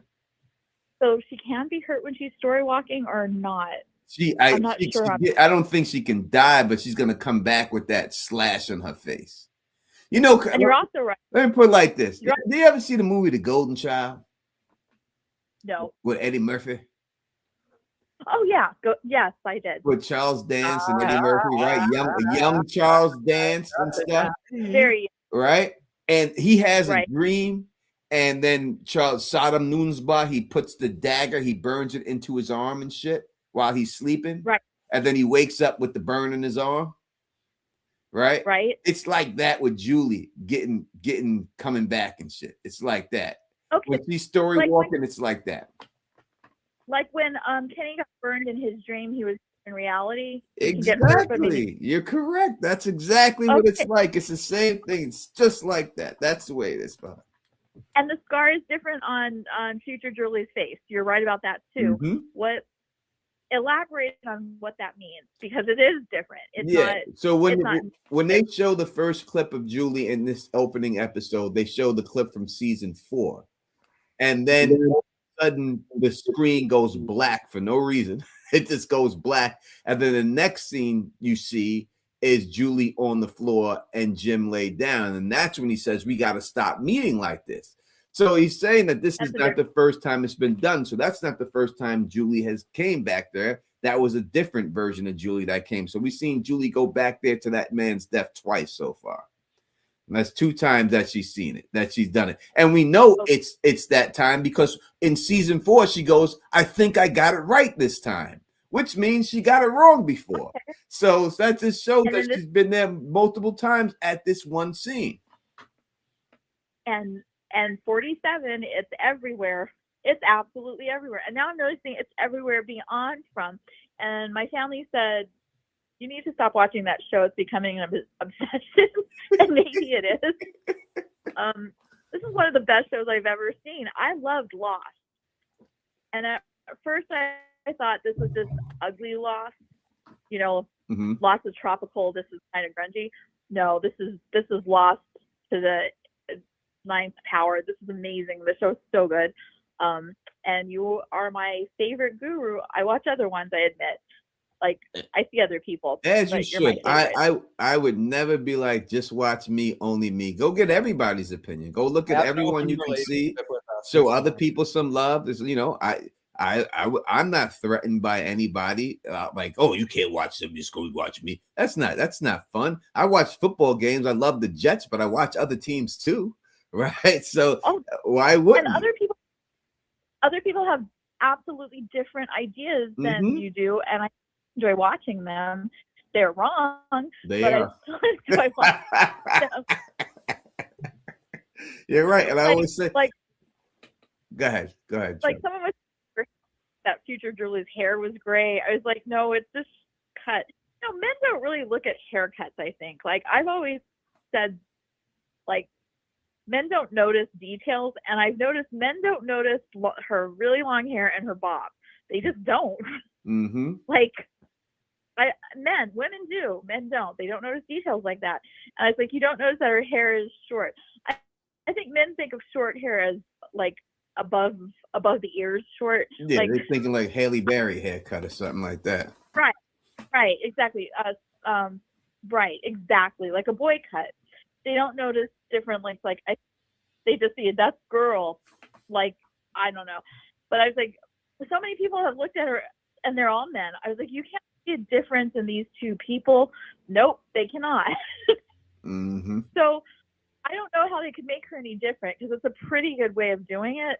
But no, and I started being mean on some of the discussions when people ask stupid questions. I'm like, maybe this isn't the show for you. Maybe you should go check out like Modern Family or something. Yeah. Maybe this isn't the. That's what they should do. I feel mean, but you are my favorite guru, and stay sexy. Thank you. Thank you so much. She has good taste, Phil. Yeah, Treasure. She has good taste. She lives in a fun place too. Gets an ugly haircut. People aren't entities. I still don't know what the hell. Yeah. It's okay. Yeah, the boy turning into the boy. I would need someone to explain it to me how Boyd is turning into the man in yellow. Because I keep hearing because he wears a yellow shirt. No, everyone's turning everyone. You said it earlier. They're just turning everyone into the man in yellow, or like it's just it's too much. It's way too much because he wears a yellow shirt. I hear that same thing about Ethan. Ethan's the next man in yellow because he wears a yellow shirt. How many? I can go through there and show other people wearing yellow shirts. It's got to be something else. This is 917 New York calling again. Chad. You said it earlier. What's going on? You're rocking with the Don Tony Teflon. What's going on? You said it earlier. What's going on? Hey, it's Chaz again. I had the question. I said it in the chat. Why did Julie come back to save her father when she could have warned the town about the guy in yellow? It's her dad, man. I mean, she can't. So it's two different times. Right now, she's never. The reason why she gets motivated to do her story walking is because her dad died. Right. So when he dies by himself with Julie not there. That's why we don't know about it. That's why we don't see it. That's why she doesn't know about it. Every time we've seen him die, he's already been dead. He was already dead, and she's trying to go back and save him. But it's already been done already. You know what I mean? So we haven't seen his actual death.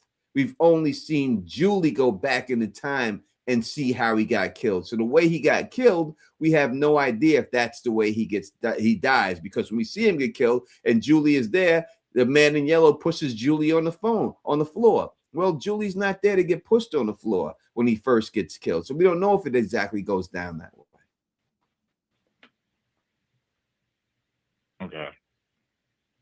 Okay, that makes sense. Okay. Yeah, and then also too, if you remember, Julie's brother asked whether or not his dad was dead. Mm-hmm. So I'm thinking that, I mean, everyone's saying he's a storyteller. I don't believe so. I don't think he's the master behind everything. I mean, it just wouldn't make logical sense for him to be the puppet master. Mm-hmm.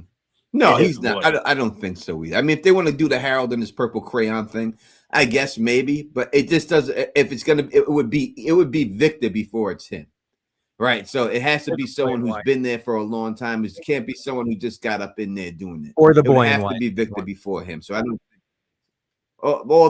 The boy in white is the man in yellow. So same thing. Well, I've seen a crazy theory, which I don't believe. They're saying that Victor's dad is the guy in yellow. Okay, yeah. Because Remember that scene where Victor and his dad moves the bed into his room? Mm-hmm. That made no. What was the point of having that scene? It kind of. So, but we also during that scene. So he was there in that scene as the man in yellow, and then he went back and changed to the man in yellow, and then changed to Sophia after that. Is that what happened? Is that the order of events? I mean, the scene is. I think the scene was meant there to show that he's going to be in the room with Victor, because the pictures on Victor's wall are going to be some of the same things that his mother drew, and he's going to be able to say, "Oh, your mom painted the same picture. Your mom painted the same picture." I think it was meant to do that. I think it was meant to do that, and also meant to see him and Donna flirt with each other. How do we know that the man in yellow is not the only monster that can morph into a human? How do we know that? How do we know he's not the only monster? Because he's the only monster we've ever seen do it. The other ones we haven't seen do it. So I mean, they are somewhat morphed into humans. So we have seen them do it. We haven't, but they do it on the fly. This seems more like a glamorous type situation. They do it really fast. They don't do it like he went do full bore and got his arms all loose when he was doing it and everything else. When so it's a whole different thing with it. So I would just say you can't just have everybody doing the same thing, because it doesn't make for a good show. People have to have something has to be special about each person. So I think that's why they're going to make him the guy who does that.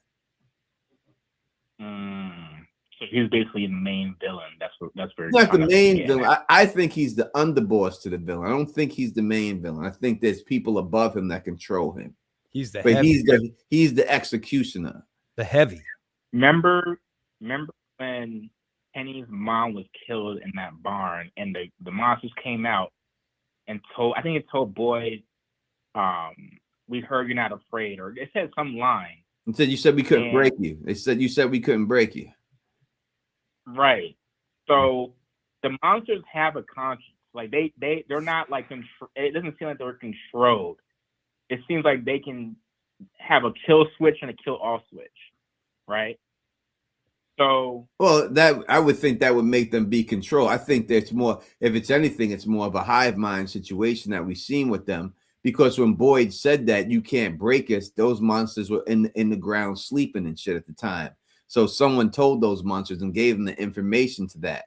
You know what I mean? So it's more of a hive mind. When we seen them coming up to the we see them going down to the RV, all of a sudden they stopped, and they did all at the same time. They didn't move until Randall went out there. Then they chased after Randall. When we see Randall saying the bus that usually they do this, they do that, and everything else, and they have a straight pattern that they do, like the NPCs, like they patrol in the same pattern at the same way, the same time. So I think that's more of a hive mind that they're getting fed this stuff. It's not coming from them. Whoever's watching the cameras gave them that Well, information. it's going to be interesting to know who's controlling the entity. What was the guy? Remember, there was a scene, I think season 3, when the guy was a puppet. Yeah, was talking to Victor. Christopher. What was his main role? I think he was trying to warn everybody. He was Christopher is his name. Yeah. Mm-hmm. So I'm trying to remember what was his role and everything. Well, he was the one who was sleeping with Miranda. He was having an affair with Miranda. He was entertaining the children, and then Victor told the story that he went crazy, and his mom told him to hide from him. You know but it could have been something else. They always, like I say, and I say this again. Never take what Victor says the first time for what it actually is. So the fact that he had said that Christopher went crazy, we know from experience that there's more to the story. It's not that he just went crazy. Something else happened. Every time with Victor, it's never the first thing he says that's right. It's been proven time and time again, people. And that's why I'm just telling y'all. Just do what I'm telling you. Just listen to what the Don is telling you. I'm not just saying this to say it. I'm just telling you what it is. He's always been wrong the first time. And his thing is that he just went crazy. It's not that Christopher just went crazy. Something else happened there. And they have not said it yet. And they will. So remember also too, Elgin, he had a memory when he first came to town. Yep. Basically warning everybody. He didn't really warn nobody. It was the boy in white that he seen, and the boy in white told him the melody. So why did he think that the baby that Tabitha have was going to save everybody? Yeah, he got that. That was the kimono lady. That's because my mom's going to bed. Good night, Mom. Have a good night. Good night. I'll see you in a couple of weeks. You know, he got gassed up by that. That's two different things. In the end, once again, we see the boy in white showing up in Elgin's dream doing some dastardly shit, talking about the goddamn musical box, and what the musical box do, kill people. He didn't say that Elgin had to stop it or what to do to stop it or anything else like that. That's going to be an interesting twist is how does that musical, so every time that musical box plays, it kind of plays a role into the scene, which is kind of, I just want to know how do I want to kind of play that out, because remember when the last episode, the white cop, remember she went to the diner and found that shirt or it was a sweater, and then it started playing that song. So I kind of think that, I mean, this might be a one-off, but I think she just seems weird to me. Like something about her, she causes chaos. I mean, really does. I mean, I guess so you could say it, but if you want to know what the music box mean, I would suggest that you watch my review of the first episode and go to the end to the theories part, and I break down exactly what that music box thing means there and everything else and all that good stuff. You know what I mean? Okay. But I would say, because it's just too much for me to say right now, and I'm about to jump up off it. You know what I mean? So all that good stuff and everything else. But I'll come back and do another stream for y'all. We'll do another. I promise we'll do another theory stream before the week is up. You know, maybe Friday night. We'll do that on Friday night or something like that if I ain't got nothing going on. That'll work. But we'll Friday or Thursday night. Maybe Thursday I'll run it. We'll see. Because I should be free, all that. But we'll run another theory stream before the week is up, and we'll talk some more about it. Okay, sounds good. All right, man. Thank you for the call. Yep. All right. All right, that is what it is. I'm shutting down the phone lines right now. That's the end of that, Phil. Before you wrap, there's one thing I do want to say about everyone thinking that the man in yellow is transforming into people. I think that we got a very important piece of information while he was transforming. He didn't just get naked so Doug could show us his stuff. He got naked because these shapeshifters aren't or if he's a shapeshifter, unless it's a glamour or something, but it's a shapeshift that we saw, mechanical or magic. That's not a glamour. That's a shapeshift. Yeah, you know, I think they made that clear. But they've also made clear that he needs clothes. So until we see the DNA from the clothes, he needs something from that person. Oh no, but I'm saying is clothes to change into. He isn't like formulating clothes in his transformation. Off his body. Yeah, he needs an outfit. So if he's the boy in white, what would have been the right time is getting into that suitcase or other places and seeing the boy in white's little uniform there. Or if he's this person with clothes, this person or that person, he has to have those clothes and change into those clothes. So if he's bouncing over in those, he can't just magically shapeshift it. He's not like Mystique. He can't magically shapeshift into different clothes and different outfits, or like the Terminator 2. He needs to actually turn into the person, the new character, and then dress. And what in the Terminator 2? What did that guy turn into? What did he have in him when he shapeshift? Was it Mercury or some shit? That's correct. He was Mercury. And in Fringe, what did the shapeshifters have him inside of him in Fringe? I unfortunately haven't watched Fringe yet. Oh, dude, we're just going. Just go with it, Phil. Yeah, I'm gonna say Mercury. You're correct. And watch what happens when this guy gets cut. Remember, I said it. Remember, I said it. Remember, I said it when they get cut. Watch what drips off this man's body. You're gonna see it. Y'all gonna see it happen like that. You're gonna see it happen like that. And the count when they did it was like 40%, 7% mercury, and the rest percent was blood. Right. And they put the 47 in that too.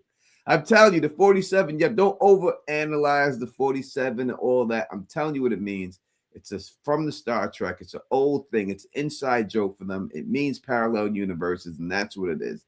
Don't go back and just do all that stuff and everything. In Fringe, they had that mouse open. They had things in their mouths too. Yeah, so those were the original ones.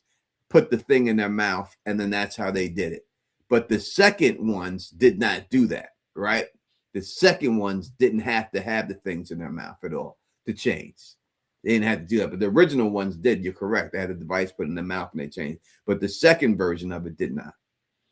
So it's two different things and all that good stuff and everything else and all that.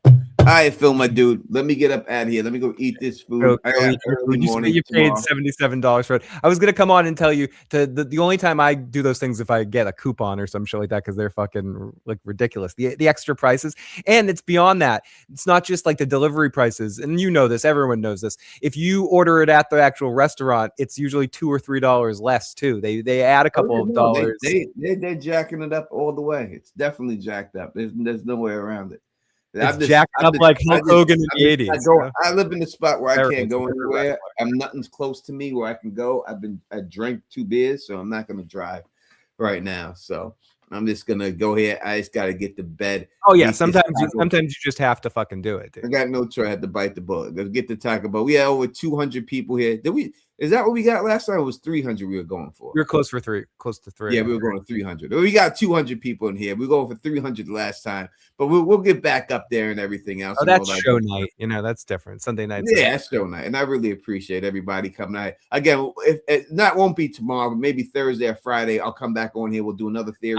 I'll be live on Thursday at 6:30 doing the Soprano thing. I thought you did that today. No, I make the event a couple days early. Oh, all right. Nothing close. You in the woods, Tony? I'm goddamn in the woods. I'm single. I'm in the woods. Y'all want to hook me up with someone? Figure it out. Yeah, I was watching the Celtics lose tonight. Yeah. Y'all know what I like. You already heard it. You know what I like. You got someone that fits the description. Congratulations, Sixers fan. Introduce him to the Don. All right, it's all about that good stuff and everything else and all that. And make sure I am out of here. Phil is out of here. Come go watch Phil's stream. I'll be back in a couple of days. I'll get my next video up.